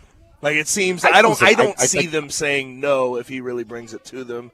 Obviously, that was a Tom Bowen thing back in the day where he said absolutely not on the Larry Brown thing. He poo-pooed it real quick. I don't see this time around Laird Veach saying absolutely not. I would think so. I would think they would say, listen, you got to understand there's some baggage that comes with him, but we believe that that's enough in the past and everything else. I would think if he wants to hire Larry Brown and Larry Brown wants to come to the University of Memphis to be his assistant, I would think this time it would happen. That would be my guess. But we'll have to wait and see. And again, there's a lot of talk. It seems like there's a good chance it's going to happen. It seems like there's a very good chance it's going to happen. But we'll have to wait and see as far as that is concerned. Last night in the NBA playoffs, the Brooklyn Nets. What a game. Somehow only scored 83 points in a basketball game. I know they don't have James Harden, but they still have Kevin Durant and Kyrie Irving. And they would scored 83. One of the best offensive teams in the history of the NBA was somehow held to 83 points last night by the Milwaukee Bucks, who only put up 86 themselves, but that was enough. As they get the win, Drew Holiday gives them the lead with a layup with 11 seconds to go. And then Brooklyn somehow on their final possession ends up with the ball in the hands of Bruce Brown. I know Bruce Brown was good last night, 16 points. Bruce Brown can't be taking your final shot when Kevin Durant and Kyrie Irving are on the floor. I'm sorry. That can't be Bruce Brown. Bruce Brown was convinced he was supposed to take that shot. Well, they went into panic mode because the inbounds pass got away, and then everybody just went into freak-out mode. They had 11 seconds left. There was plenty of time to regroup, but they were in freak-out mode, and so they fall. Milwaukee at least gets a win. It's 2-1 Nets. I don't think Milwaukee wins another game. Yeah, this honestly gave me more confidence in the Nets than even maybe a win would have been.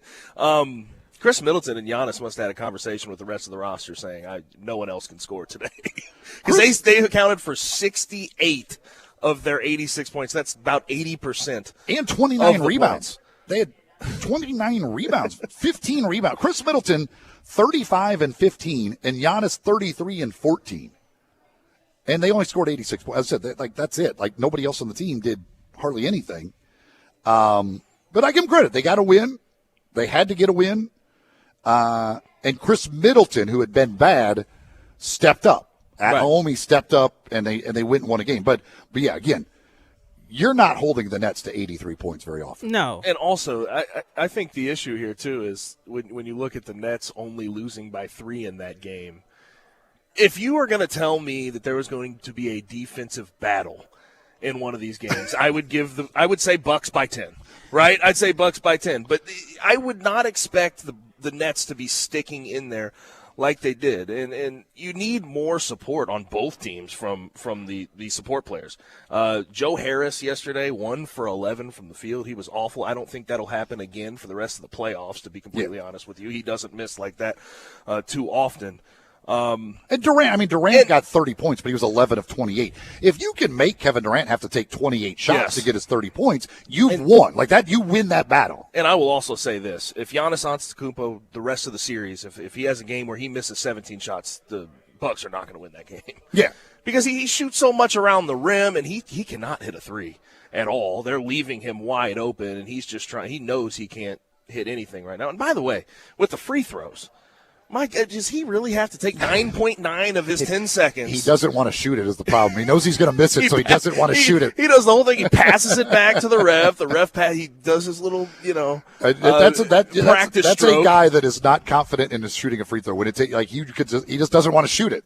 Oh, my gosh. But, yeah, I did not expect any game in this series to not be over 100 for both teams. Well, again, the Nets are one of the worst defensive teams, and they're one of the best offensive teams in the history of the NBA. For them to play an 86-83 game is insane. Like, that just doesn't make sense. The other game last night, the Jazz, once again, just lighted up from three-point range, and Donovan Mitchell, who is a playoff master, he goes for 37. They go 20 of 39 from three-point range, and they get the 117-111 win to take a 2-0 series lead over the Clippers. Listen to some of these numbers on Donovan Mitchell. In the playoffs, in his career, averaging 32 – no, this is this year, I think, in the playoffs. 32 points per game, 48% from the field, 42% from three-point range, 5 assists, 3 rebounds. In his last 12 playoff games, he's played 408 minutes. He has scored 413 points. He's averaging more than a point per minute in his last 12 playoff games. And to go along with that, he's 6-0 so far. Yeah, he hasn't lost every game he's played. He's been 6-0. When you look at some of the names that have gone 6-0 and have the most points per game in that 6-0 stretch, the names are legendary. Let's just say that. Kobe Bryant leads with 34.3 points a game. LeBron James, 34.2. And Donovan Mitchell tied with Michael Jordan for most points per game in a 6-0 start with 32.7. He's incredible. He is absolutely incredible. 6 of 12 from three-point range last night. Jordan Clarkson was 6 of 9. Again, they went 20 of 39. And he did have the ankle injury at the end of the game, although afterwards he said he got banged, but he's fine. They need him to be fine. I mean, they won these 2 games without Mike Conley. Kawhi Leonard can't stop him. He's toasting Kawhi Leonard. Everybody on that team is knocking down threes, whether it's Bogdanovich or Ingles or whoever, other than basically Rudy Gobert. Everybody on the team knocks down threes. They're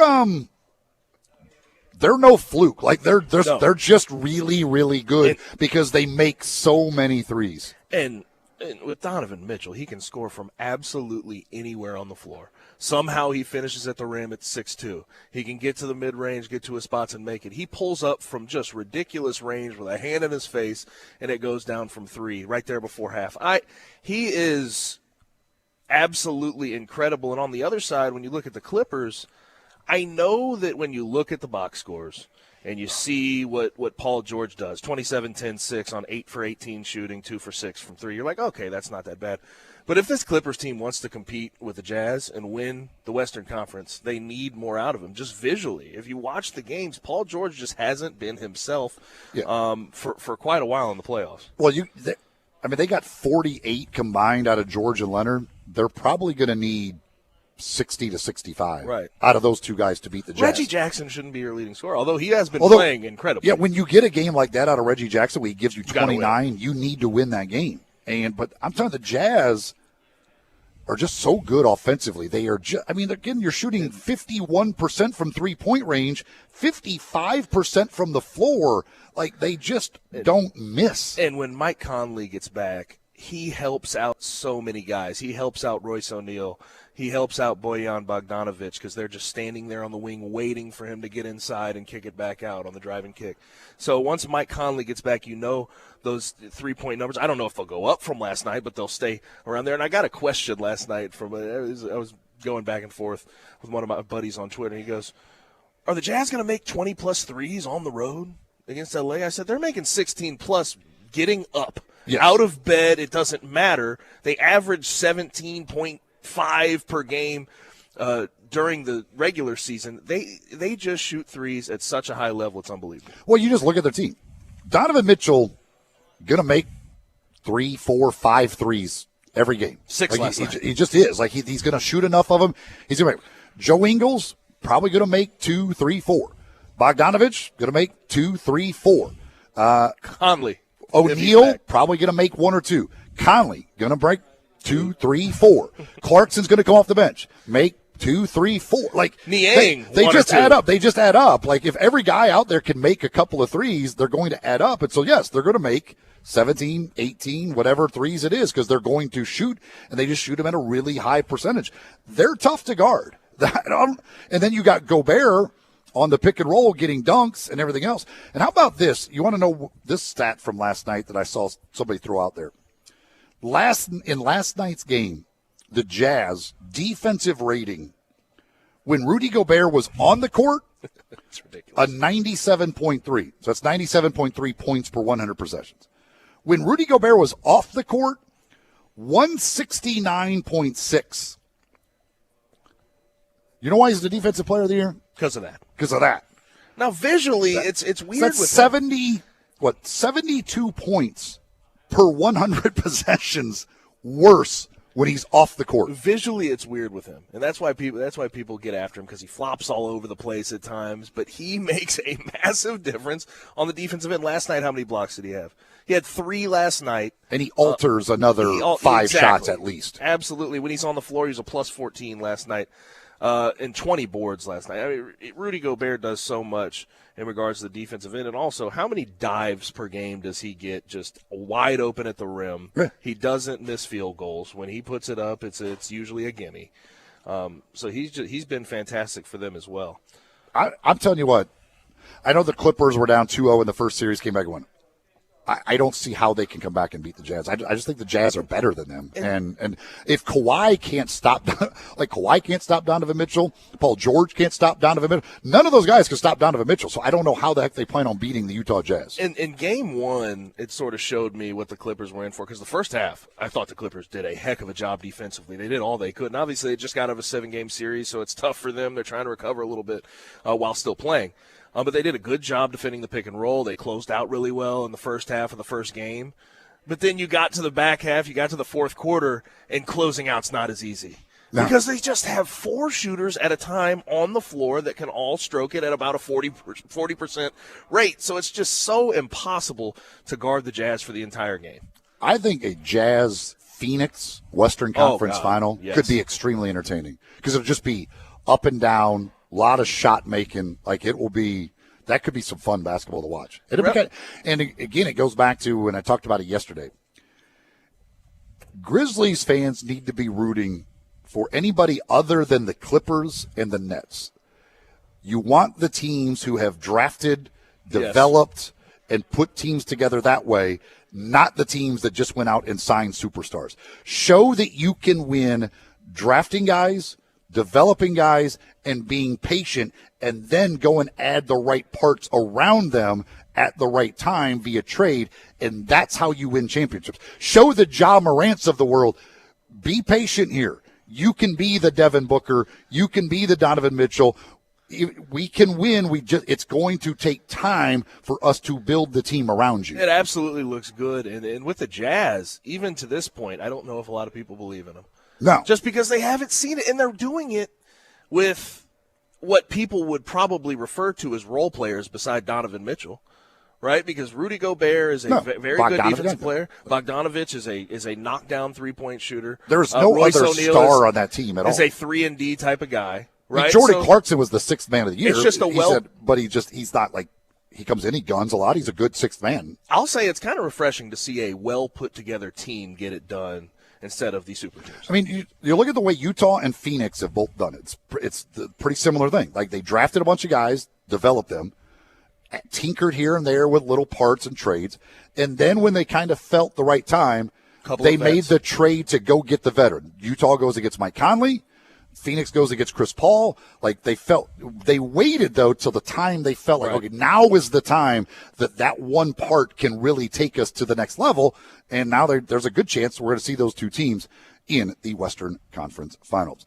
Moving can be a stressful situation. It's not fun to move. There's 3 different houses on my street that have sold in like the last couple of weeks. And I've seen these people moving. Some of them have tried to do it themselves. Others have hired moving companies. You don't want to try and do it yourself. It's just not fun. You got to get people to help you. It's miserable. Use a moving company and use the best moving company. That's Black Tie Moving. 901-316-6196. That's the phone number. You can go to blacktiemoving.com/Memphis. That's their website. They will sit down with you, come up with a plan of what you need them to do for you. Because some people want more done than others, but they'll sit down, come up with what that you want done, the plan that fits your needs and it fits your budget. You can get a no-obligation quote. They'll tell you exactly what it's going to cost, and you can then make that decision. And maybe you need to tinker. Oh, maybe how about if we don't have you do this or whatever? They're going to make sure it works for you. Then you've got your own moving concierge that's available for you 24/7 to answer any questions that you have. It's Black Tie Moving, 901-316-6196, or go to blacktiemoving.com/Memphis. You can see all of the 5-star online ratings that they've got. They've got an A+ rating with the Better Business Bureau. They are Black Tie Moving. Back with more from Frontier Western Store after this. 10 in a row coming up. You're listening to Sports 56 Middays with Eli and Gabe here on Sports 56, 98.5 and 96.1.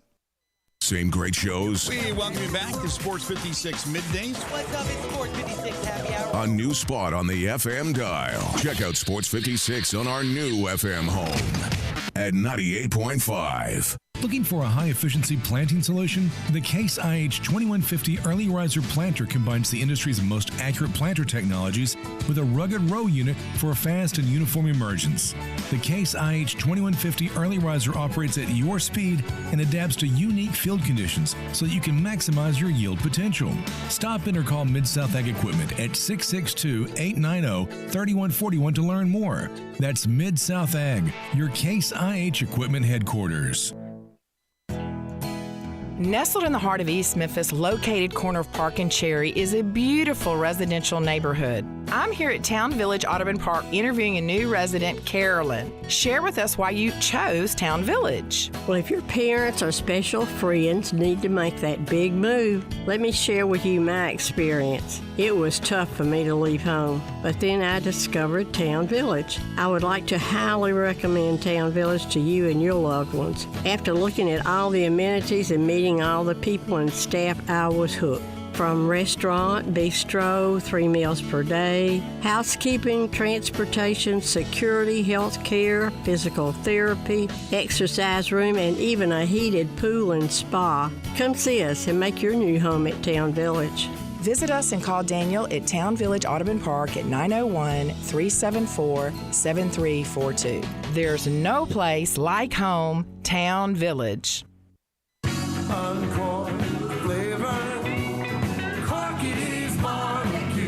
There's now a faster and easier way to pick up your Corky's Barbecue. Order and pay online, pull into the designated spot, text Corky's to 474747, and we'll bring your order right to your car. No waiting.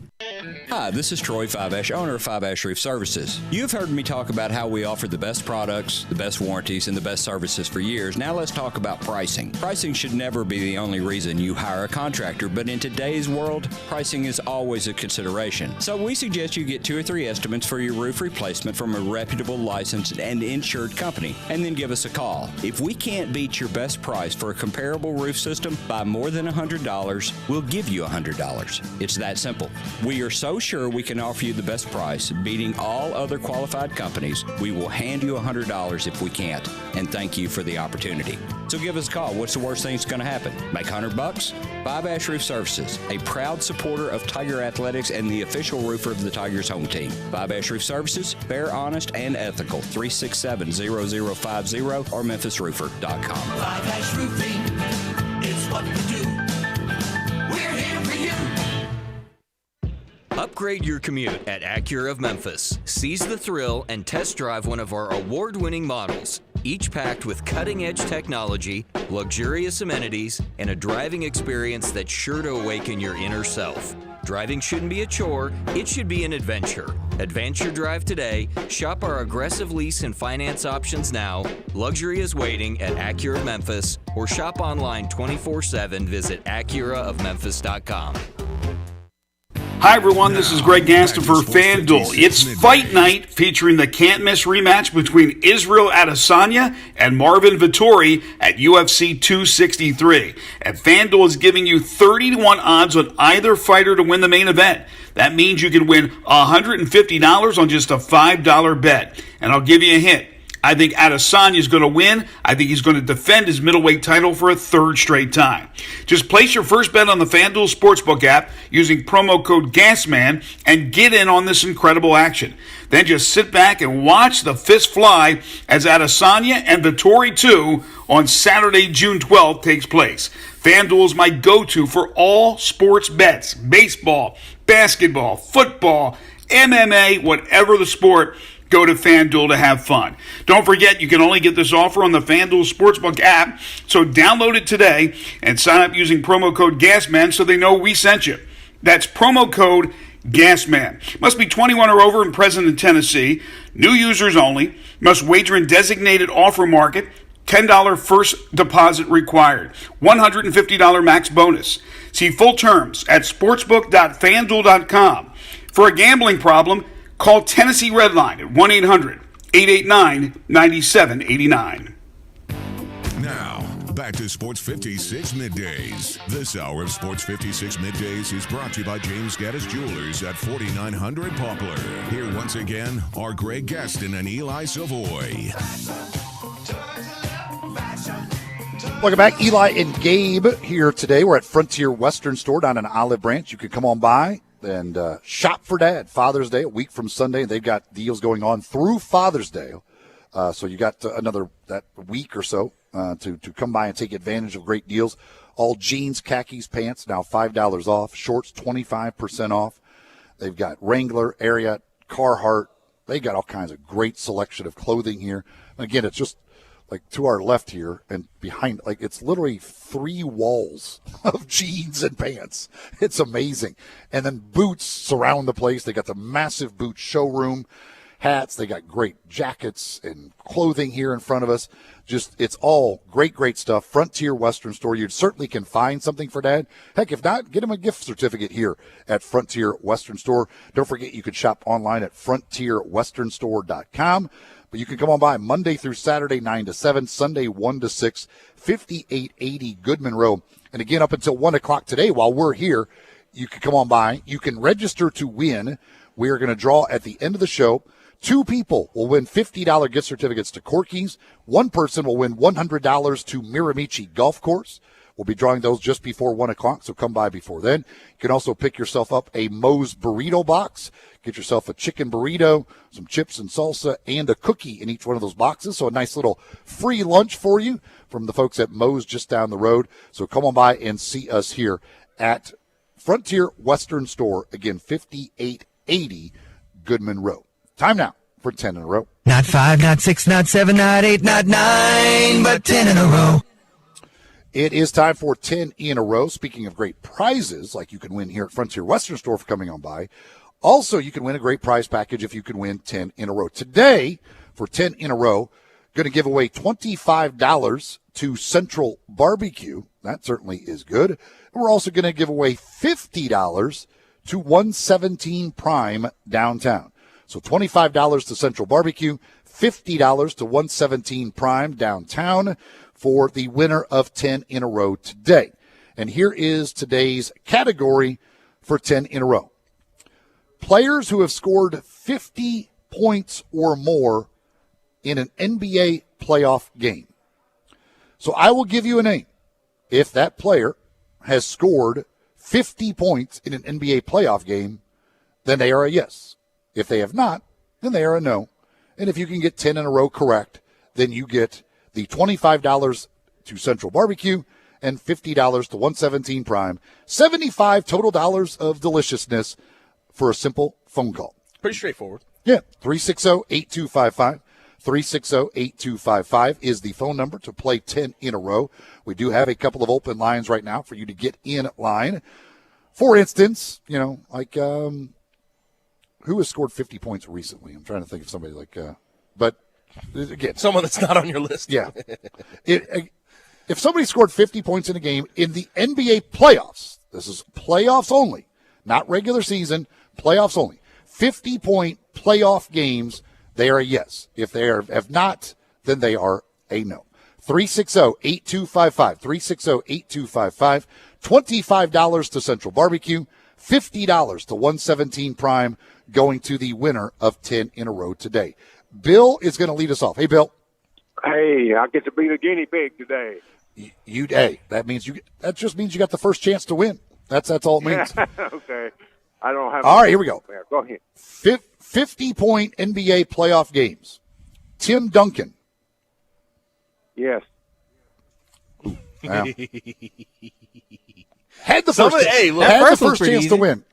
Had the first chance to win, but didn't.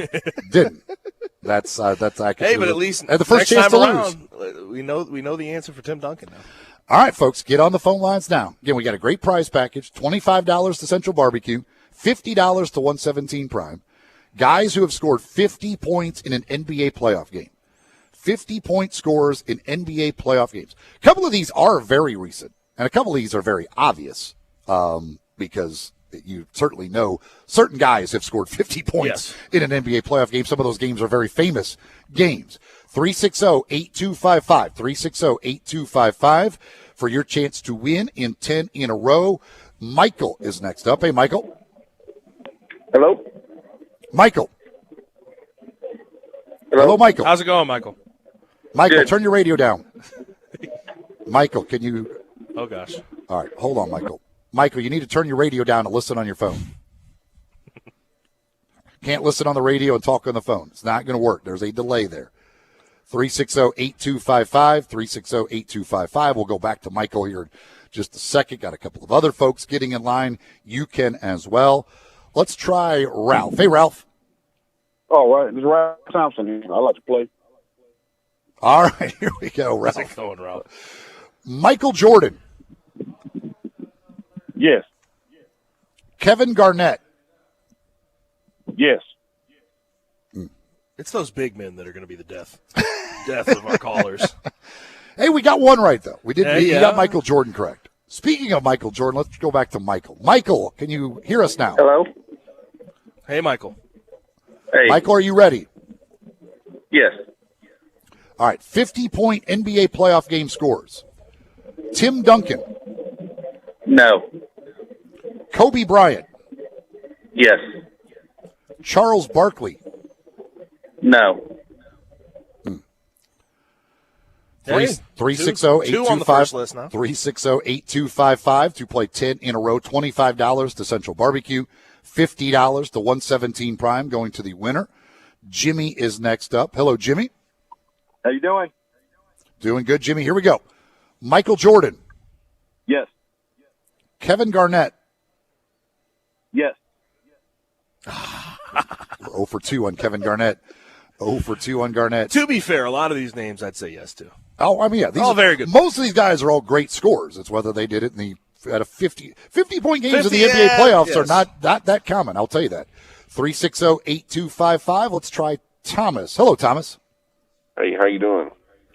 Doing good, Thomas. Here we go. 50-point NBA playoff game scores. Tim Duncan. Yes. We're struggling on Kevin Garnett and Tim Duncan. I will say this. Listen to the person before you. If I were to say Tim Duncan. Word to the wise. It would be a no. Let's see what Josh can do. Hey, Josh. Hey. All right, Josh, here we go. 50-point scores in the NBA playoffs. Michael Jordan. Yes. Kevin Garnett. No. Jason Tatum. Yes. Akeem Olajuwon. No. Shaq. No. Kevin Durant. Yes. Donovan Mitchell. Yes. James Harden. Yes. Ooh. Oh, good run. That's Good run. crazy. Now we're making some progress. I could have sworn Shaq was going to get somebody. We are making progress. Still can. Shaq can still get somebody. Yes, he could. We have made good progress there on list number 2, but we go back to list number 1 for D. What's up, D? Hey, how D? the heck are you guys today? How are you? Doing well. Doing well, man. Here we go. Back to list number 1. 50-point scores in an NBA playoff game. Tim Duncan. Oh, gosh. No. Kobe Bryant. Yes. Charles Barkley. Yes. LeBron James. Yes. Kareem Abdul-Jabbar. Yes. That's the one I knew would get somebody. that one I knew for sure would get somebody. Kareem never got 50 in a playoff game. It was just crazy. That's to unbelievable. Think. You would think 100%. I double checked it like 4 different times. I'm gonna triple check it for you. He did not do it. He never got 50 in a playoff game. Derek is next up. If I can get Derek punched up here. Hey, Derek. Hey. All right, ready to go? Yes. All right, 50-point playoff games. Michael Jordan. Yes. Kevin Garnett. No. Jason Tatum. Yes. Akeem Olajuwon. No. Shaq. No. Kevin Durant. Yes. Donovan Mitchell. Yes. James Harden. No. Damian Lillard. Yes. Ray Allen. No. Oh. No. That one hurts. No. That one hurts. So close. So close. But now, whoever gets list number 2 next, it has been laid out for you. If So you I listen, did triple check for you. Kareem somehow never got it. I think he might have got 49. I think 49 might have been. And a lot of people actually had right on the dot at 50. Yeah. It's incredible to think Kareem The leading Abdul-Jabbar, scorer when he ever. was Lou Alcindor, he never scored 50 points in an NBA playoff game. I was dumbfounded by it.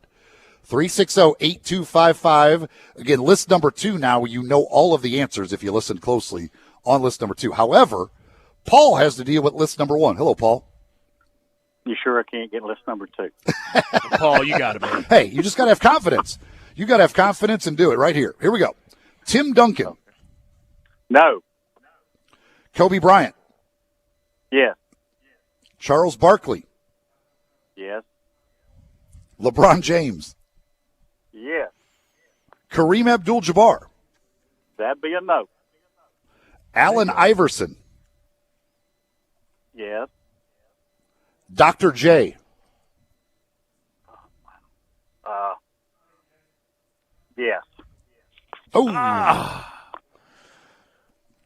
That Charles Barkley yes was the least confident yes we've heard today. He came very defiant on a couple of them, and then a couple he's like, yes? Question mark.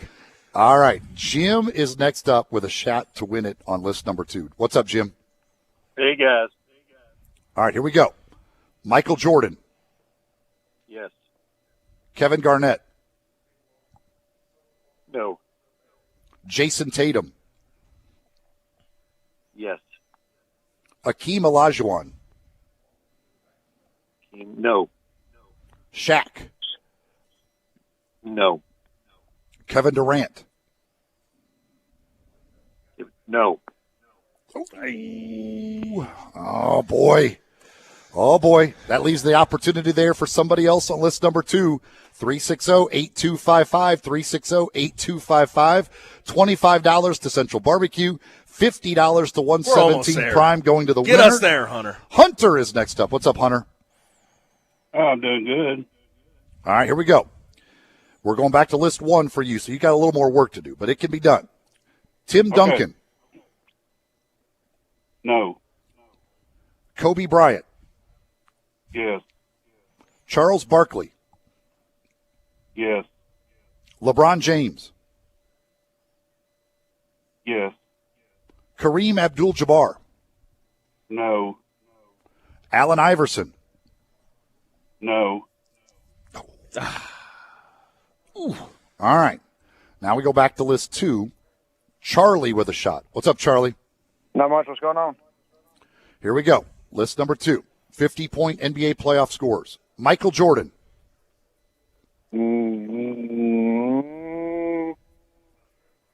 No. Whoa. What? That is the sound of overthinking, if you were wondering. Charlie, come on, Charlie. It's Michael Jordan. He had a very famous 63-point game. Does he still have the record for most in playoff game? Is that still the record? 63 might be it. Yeah, he had a very famous 63-point game against the Boston Celtics, let alone the others. Yeah. Boy, I didn't think anybody was going to miss on Michael Jordan. Gotta be honest. Kirby is next up. Hey, Kirby. I didn't think anybody was going to miss on Michael Jordan. Kirby. Oh, got to turn down that radio. Kirby, turn your radio down, guys. You can't listen on your radio. So, yes, Michael Jordan still does have the all-time record, 63. 360-8255. Boy, we're running out of time here. I want to get a winner. 360-8255. 360-8255. Let's see if Kirby can hear us now. If I can get Kirby to get punched up. Zach, can you get Kirby on for me? I'm having internet malfunction. Issues. There it is. Kirby. Yeah. Okay, here we go, Kirby. You ready? Yeah. Tim Duncan. No. Kobe Bryant. Yeah. Charles Barkley. Yeah. LeBron James. Yeah. Kareem Abdul-Jabbar. No. Allen Iverson. Yeah. Allen Iverson. Yeah. Dr. J. Yeah. First time I ever heard somebody try to go back and change their correct answer. Yeah, I'm not sure what just happened. But hey. All right, here's what we're going to do. We accept the first answer. We got to take a break. When we come back, we're going to continue this to try and get a winner. We'll have about 2 minutes when we get back to try and get a winner. So if you want to win, get on the line right now. 360-8255, 360-8255. We're all the way through list number 2. If you listen, you got all of the correct answers. List number 1, there's 3 that we haven't gotten to yet. 360-8255. We'll see if we can get a winner when we come back here on Sports 56 Middays, Sports 56, 98.5 and 96.1. Start your day the right way with Peter Edmiston and Anthony Sane on Sports 56 Mornings. Weekdays from 7 to 10 on Sports 56, 98.5 FM and 96.1 FM. Visit Frontier Western Store this Father's Day. All men's pants and jeans, $5 off. Wrangler, Carhartt, and Ariat. Every pair of khakis, jeans, and even FR workwear, $5 off. All Carhartt shorts, 25% off also. Sale ends Father's Day. Dad needs a new pair of work or dress boots? Frontier's proud to be the #1 store where the Mid-South goes for boots. Guess what? They've expanded the world-famous boot showroom and added tons of new inventory. If you're after Ariat, there's no better place than Frontier. Come shop over 1,000 pair of Ariat boots and thousands more in other brands such as Dan Post, Corral, Durango, Rocky, and Twisted X. As if the selection isn't reason enough, there's Frontier's low prices. Frontier's pricing is lower than online and chain stores. So when you're ready for Dad's next pair or yours, you've got to check out Frontier. Frontier Western Store, 5880 Goodman Road in Olive Branch, and on the web at frontierwesternstore.com. Locally owned and operated since 1967.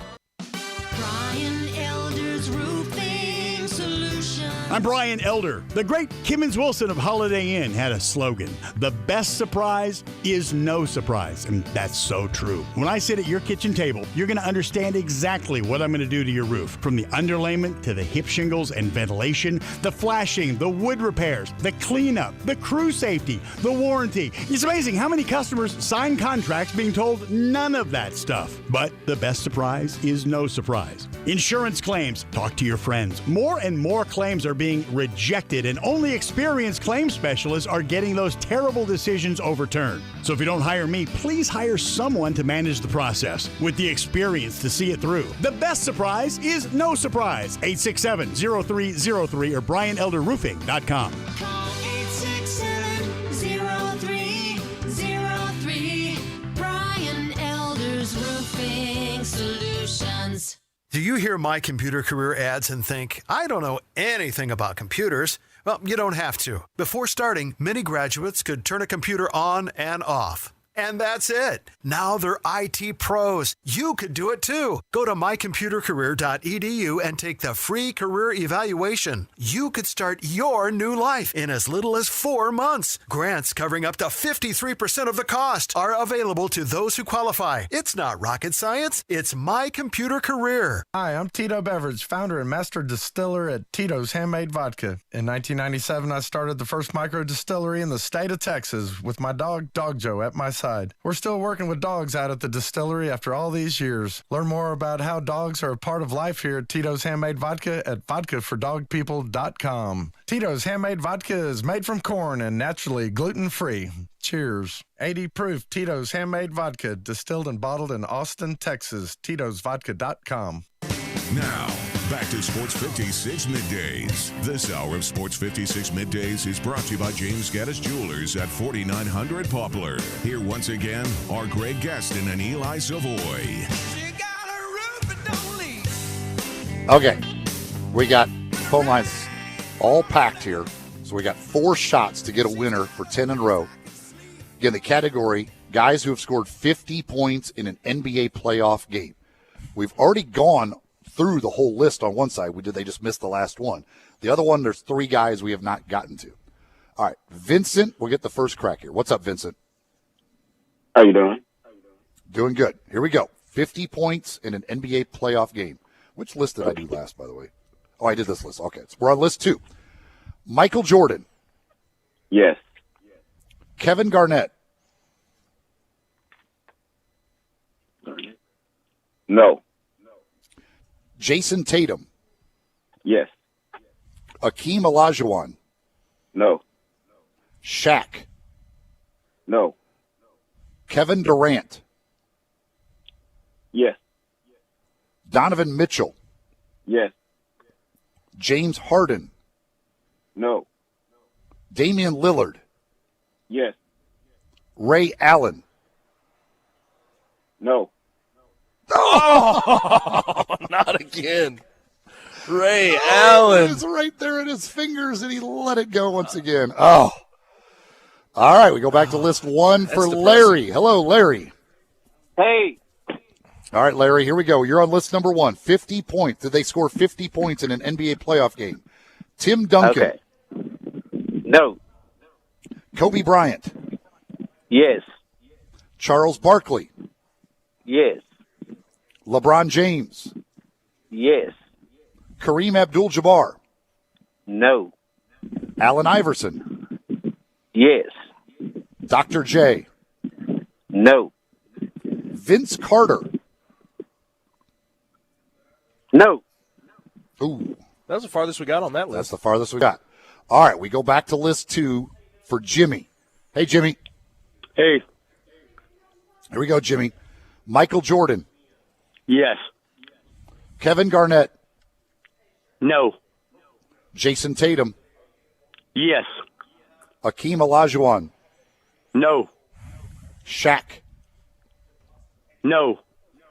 Kevin Durant. Yes. Donovan Mitchell. Yes. James Harden.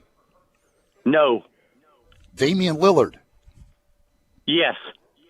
And Ray Allen. Yes. There we go. There we go.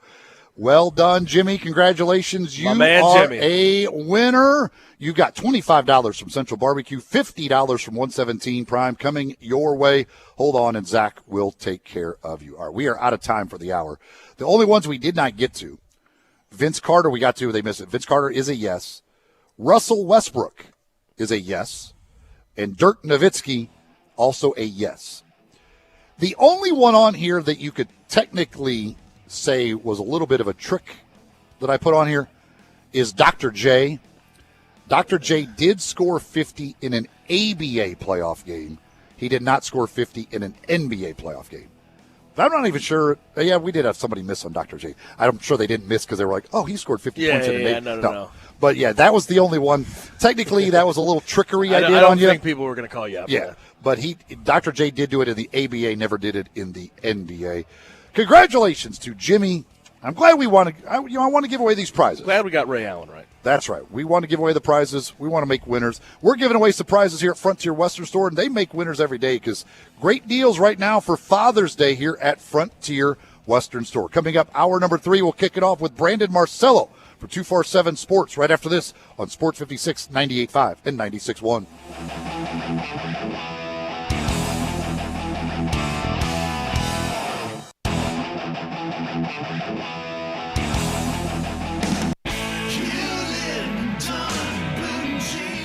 Hewlett & Dunn Boot and Clothing Company, we have it all. From handmade Amish leather belts, fine and casual clothing, boots, casual boots, work boots, fancy boots, and even safety-toed boots. Lots of cowboy hats to choose from, even Nebo lights, Orco hard coolers, good-looking duck head dress shirts, duck head caps, shorts, and pants. Tons of jeans from Ariat, Wrangler, Devil Dog, and Kimes Ranch jeans. At Hewlett & Dunn, we have a great selection of Old South t-shirts and caps. Fine clothing from dress to casual to Sunday best. Enjoy choosing from UFO's orthopedic-approved shoes. Hewlett & Dunn Boot and Clothing Company. Boots of every size, every color, every skin. Safety toes, shoes, and great quality hiking boots. Hewlett & Dunn Boots and Clothing Company. 111 North Center Street, Collierville. Hewlett & Dunn.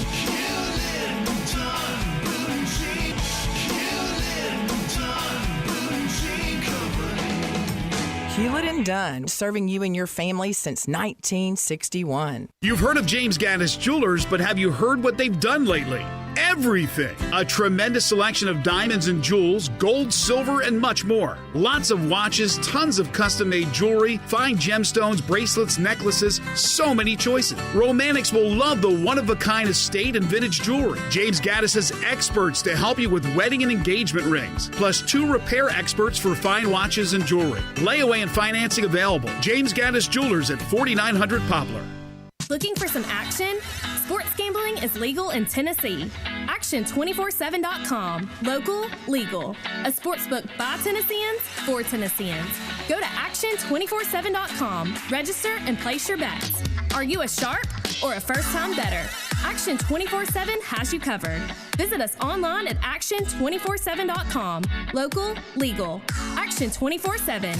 You got action. Problem gambling? Call 1-800-889-9789. Hey, I heard that you just got a new car. Yes, I sure did, and I could not believe how simple it was. Really? Tell me what happened. I bought my car at Cars Inc. They are family owned, and the choices of cars were the best I've ever seen. They even said they could price match with anyone and help me with whatever financing I needed. Wow, it does sound like they know what they are doing. Their family has been in the car business for over 30 years, and they're excited about being in Memphis. Where are they? 5095 Cummington Way, and their phone number is 901-623-7180. Help Heal Veterans helps veterans with PTSD and stress from military service and isolation during the coronavirus. For the next minute, let's take a minute to relieve stress together. We'll do the 4-7-8 breathing exercise. First, Sit with your back straight. Second, place your tongue against the roof of your mouth behind your front teeth. Now, exhale through your mouth and around your tongue. If this seems awkward, shape your lips like you're whistling. Close your mouth and inhale through your nose for the count of 4. 1, 2, 3, 4. Hold your breath for the count of 7. 1, 2, 3, 4, 5, 6, 7. And exhale completely through your mouth.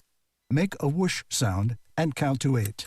1, 2, 3, 4, 5, 6, 7, 8. Do this cycle 3 more times. Learn more at healvets.org. This message is furnished by Help Heal Veterans.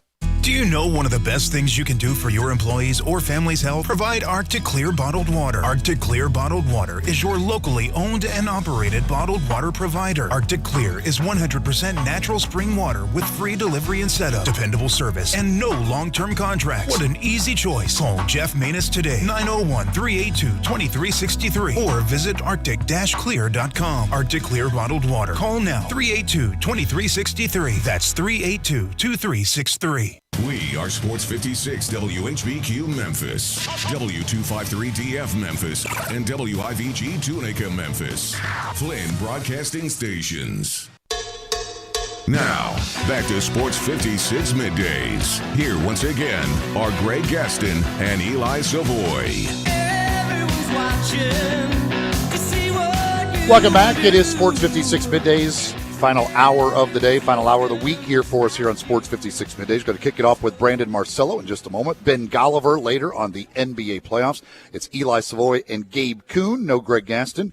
Gabe in for him. Greg will be back on Monday. We are live at Frontier Western Store in Olive Branch. We have talked a lot about college football playoff expansion with the news from yesterday of the recommendation coming from the working group, and wanted to talk more about that with a guy who covers college football and does a fantastic job. He is the national college football reporter for 247 Sports. We always enjoy having him on the program. He is Brandon Marcello. You can follow him on Twitter at @BMarcello. Brandon, how you doing, man? I'm good. How are you? Doing well. So why, I guess my first question, and I don't know how much you can even come up, why now? Like, why did they finally decide at this time to really start looking at the expansion of the college football playoff? Well, their line of thinking, their PR line, I guess you could say, is that, hey, we started thinking about this 2 years ago, which, they did. They had a working group come together, and they said it was slowed down by COVID. But, I mean, the reality of everything when it comes to playoff or BCS, anything like that, is it's all money. It's what it's about. I mean, listen, TV ratings and all that have kind of stagnated, and we're seeing the same teams in the playoff over and over again. And there's concern there that, people will lose interest a little bit, and they want to grow every single year. And so stagnating to them is almost like losing money. So they're going to change whenever that happens. So, that's part of it. And then also, there's a lot of reasons. You could side with the PR standpoint of we want to help the group of five, want to help more people get in there, which is fine. You can add that in there too. But in the end, this is really about money and keeping a lot of other schools happy. And now they found a way to do both and still make more money. Right, because you look at what's going on, and you talk about the same teams being in there. There may be a little more parity, but do you really believe that, or will it just sort of be the same end result with the same teams there in the top four? It'll probably be the same teams that win in. I mean, listen, just look at the FCS playoff and who wins that championship with the 16 field. I mean, that's just how it is in amateur sports mostly. So, it's probably going to end up being the same. But at the very least, the regular season, I do agree with this.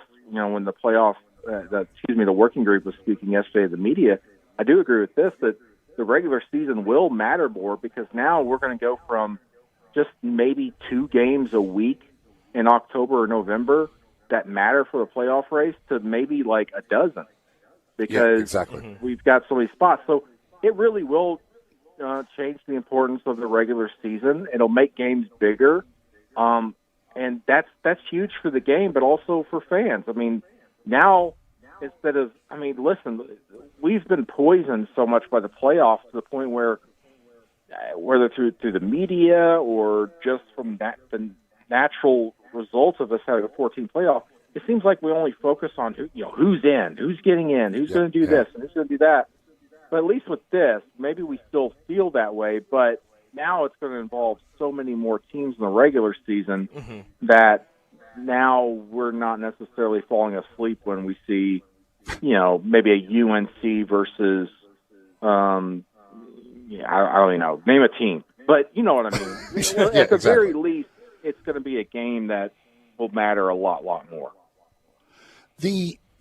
Again, it's all money, and they're going to look at it how the most money is. But are you surprised at all that they're going to 12 and kind of skipping over the 8?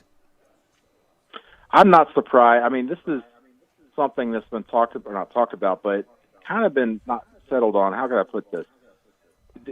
12 games has pretty much been a foregone conclusion for several months now. The SEC really got behind 12 games several months ago was something they were really pushing.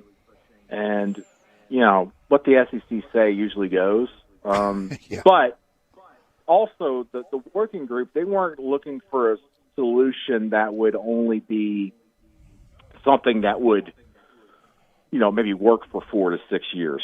They didn't want to have to come back and revisit this again so soon, just as they're doing now after only 7 years of the 14 playoffs. So 8 teams was automatically probably going to be a non-starter. 10 teams was discussed, but in the end, over these last several months, 12 teams seem to be the bigger, the better way to do this. So Eli and I discussed earlier, and there's been a lot of sort of talk, especially here in Memphis, about Group of 5 possibly being in a situation where recruiting may be enhanced. Do you see any type of switch with this 12-team playoff and where the recruiting power will be? I think it'll be about the same. I don't think that changes at all. Right. Right. Exactly. Yep. People also keep asking about, is NIL going to change recruiting? And maybe marginally, but I don't think it's going to be such a big change because people keep talking about, what about a school like Georgia Tech that's in Atlanta, and they got these big businesses that could, sponsor some Georgia Tech players. And now just the other day we see, yes, there are big businesses in Atlanta, but guess what? They're sponsoring Georgia players. They have that just happened a couple days ago. There's an apparel provider there that's ready to sponsor Georgia players, not Georgia Tech. So I just don't think anything's really going to change that. I mean, the only thing that changes recruiting is if you just suddenly start winning a lot, and it happens over a long period of time. Otherwise, the Blue Bloods are the Blue Bloods, and they'll continue to be in the top 15 every year with their recruiting. I absolutely agree on that. Brandon Marcello joining us, National College Football reporter from 247 Sports. With this format and the way they're doing it with those first-round games at home sites, but then the quarterfinals in the bowl games, it is a little weird to me because the top 4 seeds actually don't get to host a game, but seeds 5 through 8 do get to host a game. So that's a little bit weird to me. But do you like that setup? Well, I mean, personally, I'd rather it be home sites for the first 2 rounds. Me too. I think that just makes a lot of sense. And it's kind of ridiculous that we're not getting that, but maybe we will. Because here's something that, listen, the management committee has got to meet next week, and they're going to discuss and debate this format next week. And then the week after that, the president's part of the the board of managers, they'll come together the week after that in Dallas to discuss and debate this. And they're not going to say, hey, let's approve it then. They're not going to be able to approve this until September. So they've got time here over the next several months to discuss this and tweak it. They could change things within it. And maybe one of those is to do campus sites for the first 2 rounds instead of just the first round. Having said that, I think it's pretty clear based off of what the working group said yesterday that they do not want that to change, and it probably will not change because they want to, quote-unquote, help the bowl system out. And as we know, I mean, the bowl system has got the college football deep in their pockets. I mean, we all know that. And again, money drives everything. Those bowls want to stay alive. They want to be they want to make a lot of money. They want to stay pertinent to the situation and the national championship race. So I just don't think that changes. And that's why it looks so weird and convoluted to us. It's like, why do that in the first round, but in the second round, you kind of punish the top 4 seeds? Well, it's because they had to find some type of middle ground to keep the bowls happy. Right, and you mentioned some of the tweaks that may be made by the time we get around to actually putting this into effect. But one of the ones that surprised me was the Notre Dame situation where they said since they're not aligned with a conference and they won't be a conference winner, therefore, they cannot be a bye team. They cannot be a top 4 seed. Do you think that the College Football Playoff Committee will make a tweak to that type of rule, or is this just a way to maybe incentivize Notre Dame possibly aligning with a conference? I don't think they'll change it. And, Jack Swarbrick, who is obviously Notre Dame's leader there, he's part of the working group and was part of the group that came up with this. And so that's not going to change. And I think it is unfair to Notre Dame. I mean, listen, you finish in the top 4 and you're still not going to buy because you're not part of a conference, and you still play an amazing schedule every year. That's unfair, but it's what they came up with. Does that push Notre Dame to join a conference? I don't think it'll happen soon, but at some point it probably will. Once they get jilted and it hurts them in actual reality, let's say they are undefeated. Let's say they're the number 1 team in the country or number 2, and they don't get what they want. It's really going to finally go, oh, this is what happens to us. Now we feel it. Maybe that is what pushes them. But I mean, this is a hypothetical to me here, but this is what I think is going to end up happening. This could be the biggest news that comes out of all this in the next 10 years. Let's say that happens, and Notre Dame just lands in the ACC because the ACC will take them in a heartbeat, and the ACC goes, well, we have to add another program to even out the numbers. The moment that happens, we will see a massive reorganization and expansion of college football again. We will see another reorganization, and I think that it's just a matter of time before that happens. But maybe this is what speeds that up. That is a good point. Yeah, because if Notre Dame, if it does, then there's got to be dominoes that fall from that point. Talking with Brandon Marcello from 247 Sports. So, Brandon, from your understanding, like if this is approved, when would be the first year we see this playoff?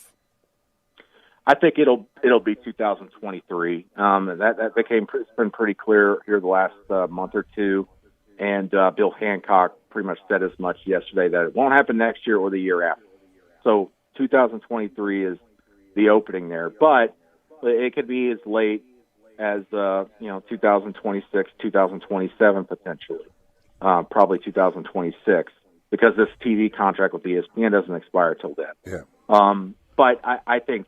Listen, ESPN's going to jump on board with this. They're going to get more money out of it. All parties will be happy. They'll start this thing up in 23.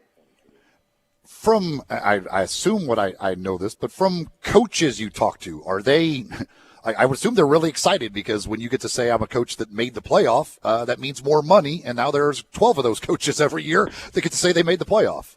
Yeah, I spoke to several Group of 5 head coaches yesterday about this.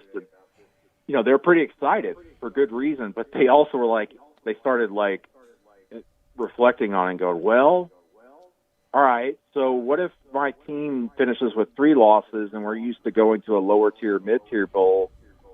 What's going to happen then? Because the word is from Brett McMurphy of Stadium, 4 to 10 bowl games are going to be completely shell and may never return again because of this expanded playoff. And those will be lower and mid-tier bowls. And those will hurt those Group of 5 schools that usually go to a bowl game with several losses. Where do they go? Where do they go if they're 7-5 or something like that? Not every Group of 5 school, even the UCFs and even Memphises of the world, are going to be like, hey, we're 11-1 every year and challenging for a good bowl. What happens when they're 7-5? They might not even be in a bowl game. because there'll be less bowl games and less opportunities, and it's going to rob us of seeing some of those great mid-December to late December bowl games that are crazy and very entertaining and end up being more entertaining sometimes than those semifinal games. So that worries the group of five. And then, I was talking to Steve Adazio at Colorado State, and he said, I'm still concerned about the selection committee and what they use for their criteria and all this. He thinks that it should expand. There should be more group of five voices in there, because as it stands now, it's a 13-person committee, and only 4 of them would be people that you would say are affiliated with group of 5 schools, though 1 or 2 of them actually play in group of 5. They're just at universities that aren't even part of anything with football. So they need more representation on that committee, they believe. And the thing is, I'm not sure if the criteria is what people worry about. I think it's the transparency with that criteria. Mm-hmm. The explanations every year, it's the same people, with the 14 playoff every year, but the explanations are completely different every time around. So I think the transparency is probably the biggest thing that a lot of people are looking for. But as far as the bowl situation, any insight you can give as to what you think will happen? Will it be the New Year's Six? We'll just sort of replace, it'll be the playoff games, and they will sort of tie those sponsors in with those playoff games. What will get cut and what will stay around? Yeah, I think the New Year's Six, I think that'll definitely be involved in this new playoff format. It just makes sense. That's what'll end up happening. To me, listen, this is just my opinion, and it's not going to happen, but it makes sense to me. Maybe I'm just crazy, but I think that what they need to do, just make the Rose Bowl the permanent home of the national championship, because here's what's going to happen over these next several years. The Rose Bowl has always been the one that holds out with everything and says, you can't do this, you can't have playoff games on New Year's Day because we're the Rose Bowl. We want the Big Ten champion. We want this. We want that. Mm-hmm. Okay, well, how about this? We're not going to have the Rose Bowl anymore on New Year's Day, but you get the national championship every year, and you just make that your permanent home for the national championship. Make them happy so you don't have to move around all these games year to year to appease that one bowl, which is just ridiculous.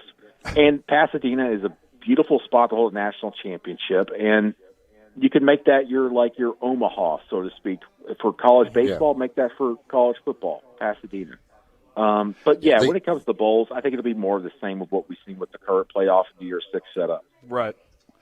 The whole thing with the Rose Bowl drives me crazy. It's like sometimes just shut up. Here's the deal. You want to be a part of it? You're going to be a part of it. We're going to tell you when your game's going to be played. That's just it. It's weird. And I don't know if they said this. What is the timeline we're talking about? Like when would the first round games be played? Mid-December, but probably 2 weeks after the conference championship game. So maybe I guess that would put it maybe December 17th or whatever, 18th, something like that around that time. And then the quarterfinal games, of course, would come on probably around New Year's Day. And then your semifinals would be, about a week after. So you're looking at a championship game that's, about the mid-January? Probably in the January 20th range. Yeah, I guess you have a little, depending on kind of how those holidays fall and all that stuff. Yeah. So that's it, because if you're talking about, because that first round games you're not using any bowl games, so those are easy on campus there, because that would make sense as far as that is concerned. But so then that would still allow those bowl games to all kind of that are the quarterfinal games would all be around New Year's Day. So it's still kind of what we have now as far as those bowl games are concerned. Yep, it would be just that. It's just we're pretty much just extending football for another week. Beyond the bowls is what we're pretty much doing. Is there anybody out there from maybe coaches or anybody that you think that is at all concerned with the idea that now there will be players playing up to 17 games a season? I haven't heard much,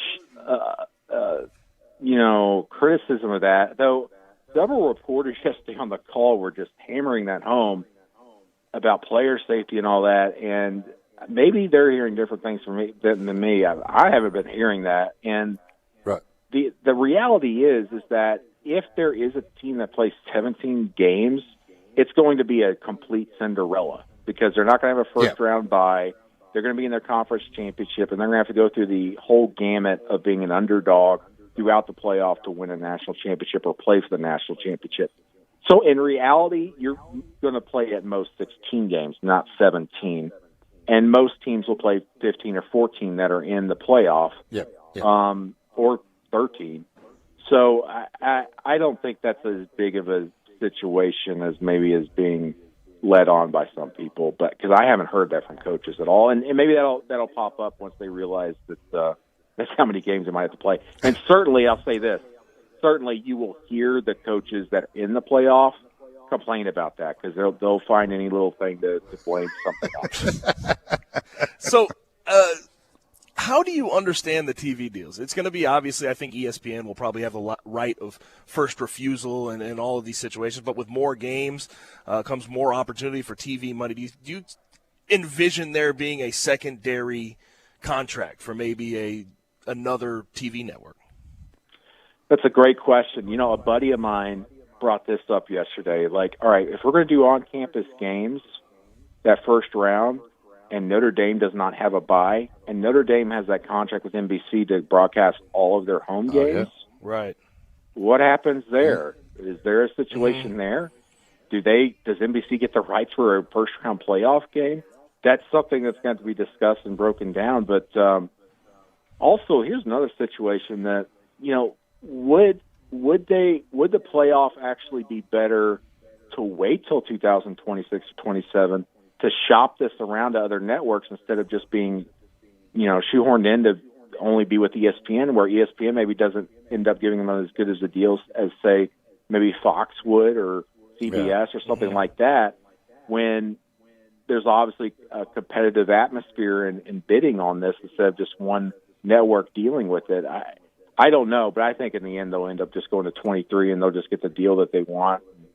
And that's certainly something that's going to be the hot topic right this fall, because I think they'll try to settle on something sometime in January. But this fall is that all that talk's going to be going on behind the scenes, and I'm interested to see what happens. He is Brandon Marcello, National College Football Reporter, 247 Sports. Follow him on Twitter at @BMarcello. Brandon, thank you as always, man. We appreciate it. Good stuff. Thanks, Brandon. All right, thanks, guys. That's the point he makes about the Notre Dame home game. That is interesting. Yeah.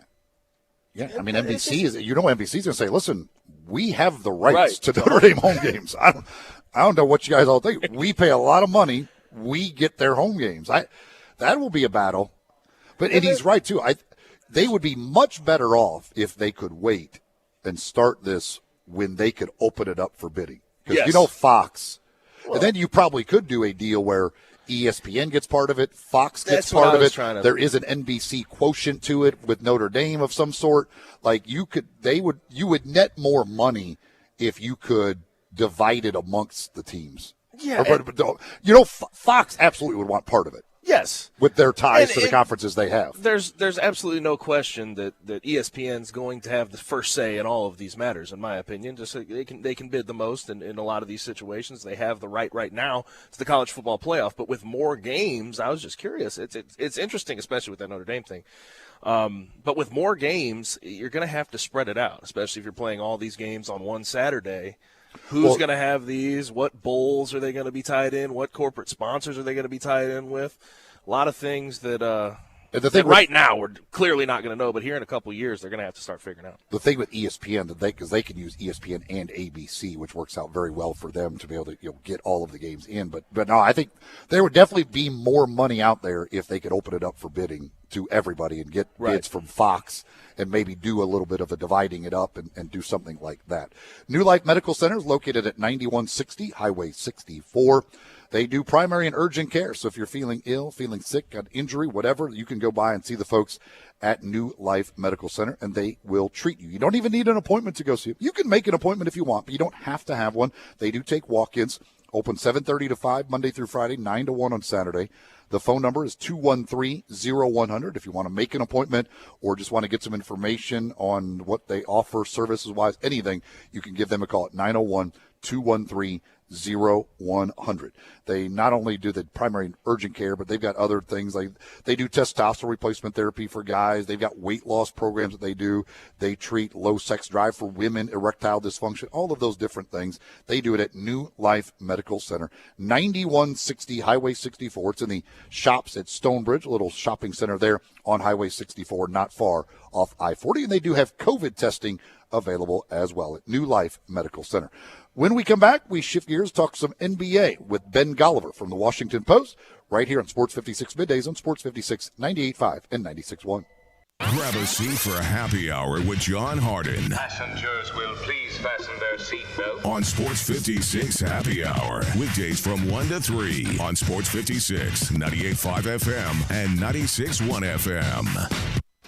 Summer in Memphis is hot and humid. Match that with an inefficient air conditioner, and that equals less comfort inside your home and higher utility bills. Hi, this is Lauren Choate with Choate's Air Conditioning, Heating, and Plumbing. If you're frustrated with your current HVAC system, then let us give you a free estimate to make you and your family more comfortable this summer. Right now, Choates and Carrier are offering 60 months no-interest financing on select Carrier HVAC systems. If you're not ready to purchase a new system yet and need Freon to get you through the summer, then go to our website for our half-off 1 pound of Freon coupon. If your system hasn't received a maintenance yet, Choates is also offering their $20.99 AC tune-up. So turn to the experts with Choates and call 347-8086 today to take advantage of these specials. And remember, Choates, let our family serve your family. Do you hear My Computer Career ads and think, I don't know anything about computers? Well, you don't have to. Before starting, many graduates could turn a computer on and off. And that's it. Now they're IT pros. You could do it too. Go to mycomputercareer.edu and take the free career evaluation. You could start your new life in as little as 4 months. Grants covering up to 53% of the cost are available to those who qualify. It's not rocket science. It's My Computer Career. Hi, this is Troy Fiveash, owner of Fiveash Roof Services. You've heard me talk about how we offer the best products, the best warranties, and the best services for years. Now let's talk about pricing. Pricing should never be the only reason you hire a contractor, but in today's world, pricing is always a consideration. So we suggest you get 2 or 3 estimates for your roof replacement from a reputable, licensed, and insured company, and then give us a call. If we can't beat your best price for a comparable roof system by more than $100, we'll give you $100. It's that simple. We are so sure we can offer you the best price, beating all other qualified companies, we will hand you $100 if we can't, and thank you for the opportunity. So give us a call. What's the worst thing that's going to happen? Make $100? Fiveash Roof Services, a proud supporter of Tiger Athletics and the official roofer of the Tigers home team. Fiveash Roof Services, fair, honest, and ethical. 367-0050 or memphisroofer.com. Fiveash Roofing, it's what we do. We're here for you. This is Sheldon Rosengarten with Marks Bensdorf Realtors. I'm often called Shell Done because I sell homes and work with buyers and I get the job done. There are 7 keys to successfully selling your home quickly at a great price. First, call me. I do my research and advise you on preparation, presentation, and proper pricing that gets you the activity to get the best price. Follow my advice and it can happen. I did mention 7 keys to a successful sale, didn't I? Well, if you use the first key, calling or emailing me, you really don't need the next 6 keys. Remember, that's Sheldon Rosengarten at 483-0546 or memphisrelocate.com. If you don't need me now, write it down for later or for a friend at Sheldon at 483-0546 at memphisrelocate.com. Do it now, and who knows, you may hear your home advertised here. Remember, as bad a golfer as I am, when selling homes, Shell Done gets it done. Now, back to Sports 56 Middays. Here once again are Greg Gaston and Eli Savoy. Welcome back. Eli Savoy, Gabe Kuhn in for Greg today. Greg will be back on Monday. Zach Boyd producing the show back in the Family Leisure Studios. We are at Frontier Western Store down in Olive Branch. Great gift ideas for Dad here at Frontier Western Store. Tell you more about them coming up in just a moment. Right now, we want to talk some NBA playoffs. Always enjoy talking NBA basketball with Ben Golliver. He covers the NBA for the Washington Post. He's got a book out about last year's Bubble Ball. It's Bubble Ball Inside the NBA's Fight to Save a Season. You can follow him on Twitter at Ben Golliver. He joins us now here on Sports 56 Middays. Hey, Ben, how are you? I'm doing very well, guys. How are you doing? Doing extremely well. Let's talk about your book first. Going back to that whole thing, what was your experience like in the bubble, and then how did the book come about? Well, look, I was there for 93 days, 92 nights, and yes, I was counting. I think most of the people who were there were counting. I was one of the very few writers who was actually able to live and work inside the bubble for the entire postseason experience, and I would just say it was like the most challenging and gratifying work experience because I'm sitting courtside feeling like Jack Nicholson and Rihanna, able to overhear this trash talk on the court and watch all these incredible series.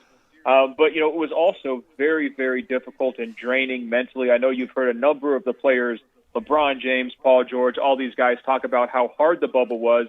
And I would completely, co-sign all of those statements. When I was there, I put on weight. I wasn't sleeping well. My anxiety was up. I mean, it was a really tough experience because you're feeling isolated from the entire outside world and just in this little campus where you can pretty much go nowhere, and you're being tracked and monitored constantly by security while you're there. So, to me, it was a once-in-a-lifetime experience. It was the perfect opportunity to write a book about a season that I'll never forget. I've been covering the NBA since 2007.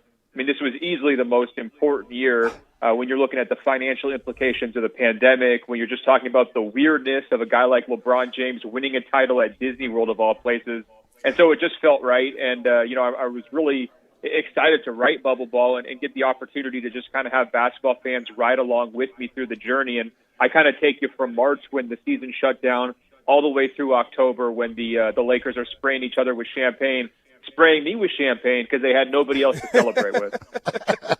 So you don't have to take me through the intricate details, but what was a day in the life in the bubble like for a reporter going out? How much did you get tested? Where did you work out? Did you get any free time to, do any leisure activities? What was it like daily? Well, you'd wake up and the first thing you'd have to do was fill out a questionnaire about whether you had any health symptoms, right? And then you also had to give them your data. Every single morning you had to fill out a questionnaire, and you'd give them your data in terms of your pulse rate, your temperature. You'd have to upload that into an app. Then you'd have to put your mask on, walk down, go get tested. Everywhere you went on campus, you had to wear a mask. You weren't allowed to go into anybody else's hotel room or really socialize at all indoors. I wore a tracking ring that would tell me if my temperature spiked up for any reason as a way to kind of like tell if I had COVID or not. I wore a bracelet that tracked my movements around campus. So anytime I swiped into a building, they would be able to have that data and kind of track me there. I had another device that sort of beeped like a smoke detector if I stood too close to anybody else. So it kind of ensured that everybody stayed socially distant. And then on top of that, there was 4 layers of security. So you had Disney security, NBA security, local police, and local sheriffs, right? So they're all there monitoring this closed campus, making sure nobody leaves, nobody comes in, and there's video surveillance everywhere. So you'll remember some of the players got caught. One guy tried to sneak somebody into his room. I mean, they were not playing any games at all, and there was no ability for me to, drive a car anywhere. I could walk around a 1.5-mile loop for exercise, and I would see guys like Eric Spoelstra out there and Brad Stevens out there walking the same loop as I was every single day, during the hot and humid summers down there in Orlando. So it was a very Groundhog's Day experience, but the whole thing was built around the games, guys. I went to every single playoff game from the second round on, which is just completely impossible in a normal year from a logistical standpoint. So I felt like I got the golden ticket to Willy Wonka's basketball factory or something like that. I was just getting to see every single game up close and getting to watch these guys compete at a very high level. That would be the really cool part about it. Yeah, just the fact that you could see every single game. Speaking of the playoffs, in the midst of the playoffs now, Ben, do we underestimate the Utah Jazz? Did people underestimate what they were as a postseason team and what Donovan Mitchell is as a postseason player? Yes, and I'm so glad you asked that because I do these interviews and no one ever wants to talk about the Utah Jazz, and they're only the best team in the Western Conference and, arguably the best team in the league. And it's funny because the story just keeps changing, right? Well, they're just a regular season team. Let's see if they can kind of translate it to the postseason. Well, they ran off 4 big victories against the Grizzlies. I love the fight the Grizzlies showed in Game 1 and really throughout that series. But look, Utah was better, more experienced, more balanced offensive defense, and then also just incredible shooting team, right? And Donovan Mitchell right now is playing out of his mind. Then they go head-to-head against the Clippers, and you say, well, these Clippers, they got the real superstars. They got Kawhi Leonard and Paul George. Well, no. Best guy on the court so far in this series has been Donovan Mitchell again, and he's taken it right to them. And I think the Jazz in years past have always gotten that idea of like, well, maybe they're a little flaky in the playoffs, right? Like maybe they're not going to come through when it matters.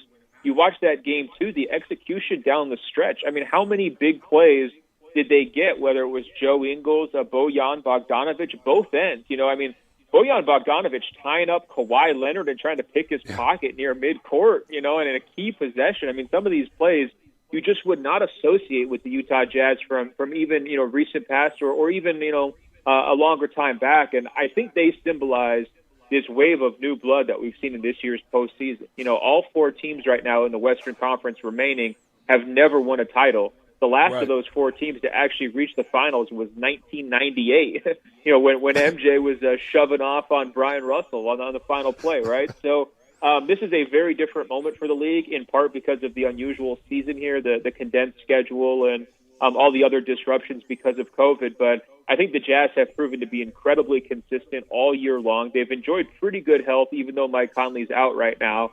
And I think they should be viewed as the favorite to win the West. Now, I'm still going to take Brooklyn head-to-head if they reach, if they both reach the finals. But the Utah Jazz are dang good.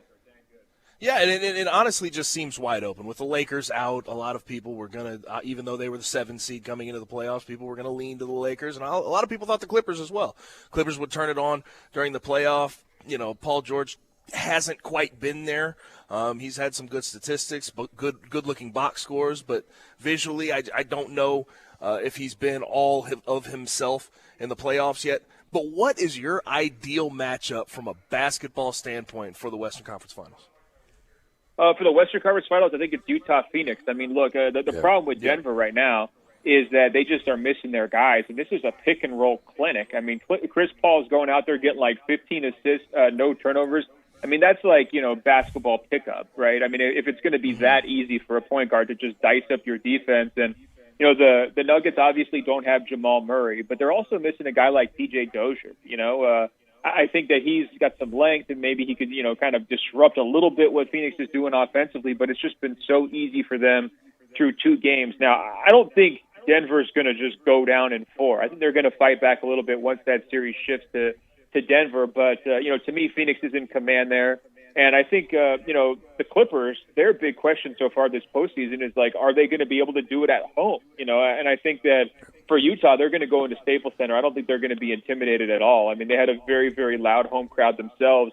I think the Clippers only won once out of 4 home games in their first-round series against Dallas, and it was Game 7 when the Mavericks were kind of on their last leg. So to me, the 2 teams are the 2 teams that I want to see advance because they've been the most consistent all season.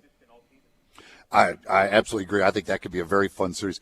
In the East, now Milwaukee got the win last night. I don't think we're going to see Brooklyn score 83 points in a game again. I'm still stunned how that can happen. But which one of those teams is Philadelphia the team best equipped to beat Brooklyn? Who is the best, has the best chance to beat Brooklyn? Yeah, I think from a style matchup, you're going to want it to be Philly. Look, you're not going to outshoot, you're not going to out-pretty the Brooklyn Nets. I mean, we saw that in Game 2. When they get rolling, good luck. They were up 49 against the Milwaukee Bucks in Game 2 and just completely cruised. And it was because the Bucks were trying to play fast and loose with them and get up and down. That is not the way to do it. What you saw in Game 3, and I was there last night here in Milwaukee, you got to ugly it up, right? And even if you're not shooting, you got to play better defense. You got to do whatever you can to slow down that Brooklyn attack. You got to force turnovers. You got to deny them the basketball in late game situations. Try to make the Nets role players beat you. Try to keep the ball out of Kevin Durant's hands. And the Bucks did that brilliantly in Game 3. And so you're right. They're not going to score 83 points again. I mean, that's like a half a basketball for the Nets, right? If they're really rolling, They could put up 83. And I think it was a season low for them in Game 3. But to me, that's going to be Brooklyn's series, frankly. I just think that too many things went right for Milwaukee last night for that to be sort of a repeatable formula, and I expect the Nets to win. Now, in terms of their conference finals matchup, though, Philly has a better chance of mucking it up, right? They have a better defensive ceiling than the Hawks do, and they've got the big guy inside who's going to be able to control the paint and control the glass, right? So I think that's sort of the matchup I'm looking for. The Hawks, I mean, we saw some incredible regular season games between Atlanta and Brooklyn, but like every single one was like 143 to 141. And I'm sorry, like, no disrespect to Trae Young, he's been awesome this postseason, but again, you're just not going to beat Brooklyn at their own game. Something that a lot of people get disappointed with, and I know the Nets would love to have James Harden out there, but he's got a hamstring injury at this point in the season. You saw with the Lakers, I feel like part of the reason that they weren't able to make a run in the playoffs, part of the reason they didn't have a very good season is because of injuries. And there was the ESPN story that came out, and it actually was in NBA history, it was the highest percentage of All-Stars missing games. It was at 19%. There was All-Stars missing 370 of a possible 1,944 games. Now, I know that you could chalk a lot of that up to COVID-19, a shortened offseason, guys not getting enough break in the offseason. But in your opinion, do you think it's time to maybe shorten up the regular season? Well, I'm a traditionalist. I prefer the 82-game season, and I think, unfortunately, for people who want the shorter season, the NBA is in such a hole right now financially that it's almost untenable, right? I mean, you look back at how much they've lost this season and the previous year, it's like, $3-4 billion. They've got to make that up. So that's why you see they're actually adding games, right? And you guys know that. I mean, they added the play-in round, and that got some great TV ratings and a lot of excitement. And so I'm sure the NBA's, they're sitting there in New York saying, wow, that worked awesome. Let's add even more. What else can we add? What else can we throw on top of this thing? Let's go chase this money a little bit. So I think most likely what will happen if they continue to add games like this is you'll see just kind of a loosening of expectations in terms of how often do players play. I mean, you saw it because of the injuries this year. The only star guy who played every game was Jokic, right? And that was a big reason why he won MVP. I think if we're going forward and saying, well, what's the NBA look like 5 years from now? My guess is that, it's more common for guys to load manage, right? They're going to take nights off here and there and just try to, keep players healthy that way. But it's been a major storyline all season. And you've got a whole bunch of guys out right now. You mentioned Harden, but Embiid is also injured. Chris Paul had the shoulder in the first round. Yeah. Mike Conley's out. Anthony Davis was, limping around the court for their first round series. And the list goes on. So it's absolutely a problem. I just think, unfortunately, it's money versus health. And these days, money always wins. Talking with Ben Golliver from the Washington Post and author of Bubble Ball. All right, Ben, before I let you go, just your thoughts. You mentioned the fight the Grizzlies put up in that series against Utah, but Utah was better. They were the 1 seed. The Grizzlies were the 8 seed and had to win a play-in just to get there. Ja Morant, certainly first time on that national playoff stage, did not disappoint. What is your feelings on where the Grizzlies are and what their future is with a guy like Ja Morant leading that team? Well, I think you guys better start, canceling your Valentine's Day plans. You're going to be going to a lot of All-Star weekends to cover this guy probably for the next decade. You can always get in trouble back on the home front when you have to make those trips. But he's going to be an All-Star next year, no question about it, and probably for the next 10 seasons. I've always liked Ja Morant since even before, the draft. But the growth that he showed down the stretch, the head-to-head victory against Steph Curry was just unbelievable. At this stage of his career, to stare down an MVP caliber player, to be able to come through and hit the three-pointers when everybody's dissecting that, he's just got this internal confidence and leadership, charisma ability that very, very few young players have this early in his career. And so that's why I think they're an easy bet. I like the idea of Jaren having a full off season to get himself healthy and, back up to what, normal minutes, normal production for him. I think he's been sort of forgotten or slept on the national level in terms of what kind of a player he can be just because of those injury issues. And then I think Taylor Jenkins is, to me, everybody gave Tom Thibodeau the love for overachievement this year in the kind of the coach of the year, and he wins that award. I get it. I mean, Taylor Jenkins does the same thing every single year with these Memphis Grizzlies. You look at, the roster 1 to 8 in terms of like, okay, which of these players are actually big names, and it really doesn't matter for him. So I love, the direction they're headed in. I think that's why you see their executive get a new contract. Zach Kleiman, just lock him up because, hey, everything is going on this right track. and they're going to be growing together. So, to me, that's going to be a playoff team next year. A top 8, locked in playoff team, no doubt. And they're going to be fun to watch. I think that their unique identity, the NBA needs that, right? They're not trying to play the same way as everybody else with the, just shooting 3-pointers constantly, drive and kick, high pick and roll. I mean, Ja can, beat you in a lot of different ways. And I think, they're always welcome on the NBA postseason stage, at least by me.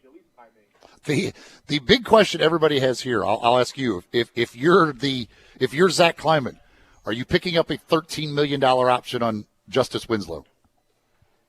Personally, I wouldn't, but the argument to do it is that that's a really helpful trade piece, right? I mean, the problem in the NBA right now is all the guys make max money or they make minimum money, right? There's not as many contracts in the middle. And so you're actually seeing the same thing down in Miami in terms of what do they do with Andre Iguodala, because that contract, you could package that together maybe with somebody else, maybe some draft picks, and you can go out and get a really interesting player. And so, I could see the argument that way. I mean, to me, I'm not sure. Like, from a production standpoint, is he worth that number? To me, he's not. But, it could be one of those things where, like, the weird business of basketball kind of, comes in and gives, them the incentive to do that. We also saw it last year with Myers Leonard, by the way, down in Miami, where he had some weird, like, $10 or $12 million contract. And, again, it was just trade bait at the deadline. But, that's my read on it. What's the local read on that? Well, most people, because the fact that he couldn't get off the bench at all at the end of the season, like they literally didn't play him anymore, would probably like to just see them move on and try and spend that money on somebody that might actually be able to play. There is also the thought that it was coming back for the injury and kind of getting thrown into a team he had never played with. It was a tough situation to put Justice Winslow in. And like Jaren, with a full off season, a chance to get accustomed to these guys, could he become a valuable piece for the future? It's a tough decision. Is 26 games a sample size big enough to know what you have in a guy? And that's the question a lot of people are asking. Yeah, I mean, I just look at his track record of health issues. I liked him coming into the draft too. I mean, he reminded me, anytime that you have like tough-minded, guys who are just kind of all-around really interesting players, and it's like he could do everything but shoot. I always get interested in those guys because I think they get undervalued because of the shooting aspect. I don't know. I don't want to say I gave up on him. That's too harsh, but I would be keeping my expectations low in terms of him as a basketball player. I'd be thinking more about it, like I said earlier, as a trade asset. No doubt. He is Ben Golliver. You can follow him on Twitter at Ben Golliver. Check out the book Bubble Ball, Inside the NBA's Fight to Save a Season. You can find that, I assume, on Amazon and all your normal places, Ben? Everywhere, Barnes & Noble, Amazon, wherever you get your books. All right. Ben, thank you so much, man. We appreciate it. Thanks, Ben. All right, guys. Take care. Ben Golliver from the Washington Post. So again, trade-wise, that thing could be valuable. And that's another point of that size contract. There isn't a whole lot of those out there, so that it can be valuable. I don't know. I think they'll pick it up, but I'm only you're only half sure. I'm where I used to be 90% sure. I'm probably I would go 55-45 now, thinking they will pick it up. But that's amazing how far we've come in 26 games. There's no doubt. We will take a break, come back. We got to draw our winners out, and then we'll wrap things up from here at Frontier Western Store, 5880 Goodman Road in Olive Branch. This is Sports 56 Middays on Sports 56, 98.5 and 96.1. Let Dave Voloshin and Brett Nordsworthy take you home with Sports Time on Sports 56. Weekday afternoons from 3 to 6 on Sports 56, 98.5 and 96.1. It's June and time for our anniversary sale here at Sunrise. Plenty of Buicks and GMCs in stock and coming. Don't see it on my lot? Reserve an incoming unit. Rates as low as 0%. Rebates up to $6,000. And over $11 million in used cars, late model, low mileage vehicles, certified cars, even vehicles under $10,000. We specialize in low payments and less than perfect credit. And check out the grand opening of our all-new truck corral. Over 75 trucks and SUVs in stock. If we don't have it, we'll find it for you. Memphis's only dedicated used truck dealership in the old Hummer building on Highway 64 in Bartlett. We make it fun to buy a car. Do you hear My Computer Career ads and think, I don't know anything about computers? Well, you don't have to. Before starting, many graduates could turn a computer on and off. And that's it. Now they're IT pros. You could do it too. Go to mycomputercareer.edu and take the free career evaluation. You could start your new life in as little as 4 months. Grants covering up to 53% of the cost are available to those who qualify. It's not rocket science. It's My Computer Career. Is your wife asking you to stop eating junk food? Well, we have you covered at Humdinger's. It's quick and it's healthy, and most important, it tastes amazing. With many choices from salmon salad to rainbow trout and grilled asparagus. Come visit us for lunch at Humdinger's, 6300 Poplar Avenue. So good, Coach Penny eats with us weekly. Don't forget, Humdinger's offers full-service catering for weddings, social events, or your corporate lunches. You can call 901-260-8292 to find out more. It's time to tee it up at Edwin Watts Golf Shops with these hot items for dads and grads. Featuring the Titleist TSI family of drivers. Faster in the air, longer off the tee, and straighter down the fairway. And don't miss these hot gifts from Bushnell, like the Tour V5 or the Tour V5 Shift with pin seeker technology. Or the Wingman with Bluetooth and audible GPS for distance. Swing by Edwin Watts Golf Shops and get custom fit today. Edwin Watts Golf Shops, home of the 90-day satisfaction guarantee. And shop us online at worldwidegolfshops.com. Hi, everyone. This is Greg Gaston for FanDuel. We've all had that dream. You know the one. Tie game, bottom of the ninth, bases loaded. Well, on FanDuel Sportsbook, you get more than one shot to swing for the fences because FanDuel is letting you place your first bet risk-free. That's right. New users get up to $1,000 back in site credit if your first bet doesn't win. There is a reason FanDuel Sportsbook is America's #1 sportsbook. In fact, there are many reasons. The app is simple to use. They've got great odds on all different betting markets, unique fun bet types like same-game parlay, and always on promotions to let you get more action out of every game day. And when you win, FanDuel will pay your winnings in as little as 24 hours. Tonight in Major League Baseball, I like the Braves on the road at the Marlins behind 5-2 Charlie Morton. Well, just download the FanDuel Sportsbook app and sign up with promo code GASMAN to get started and to get in on the action. That's FanDuel Sportsbook, promo code GASMAN. You must be 21 or over and present in Tennessee. First online real money wager only for risk-free bet. Refund issued as non-withdrawable site credit that expires in 7 days. Restrictions apply. See sportsbook.fanduel.com for details. If you have a gambling problem, call Tennessee Redline at 1-800-889-9789. Now, back to Sports 56 Middays. Here once again are Greg Gaston and Eli Savoy.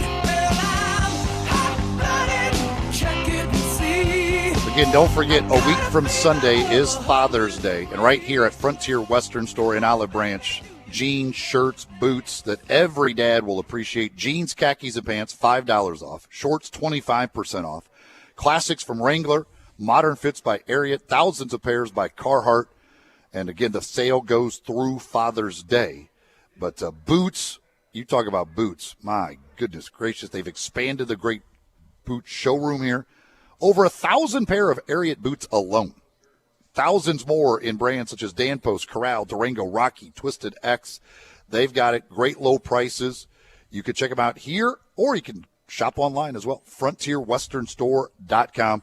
They're open here at 5880 Goodman Road, Monday through Saturday, 9 to 7, and Sunday from 1 to 6. And again, I always appreciate a place that is waistline friendly.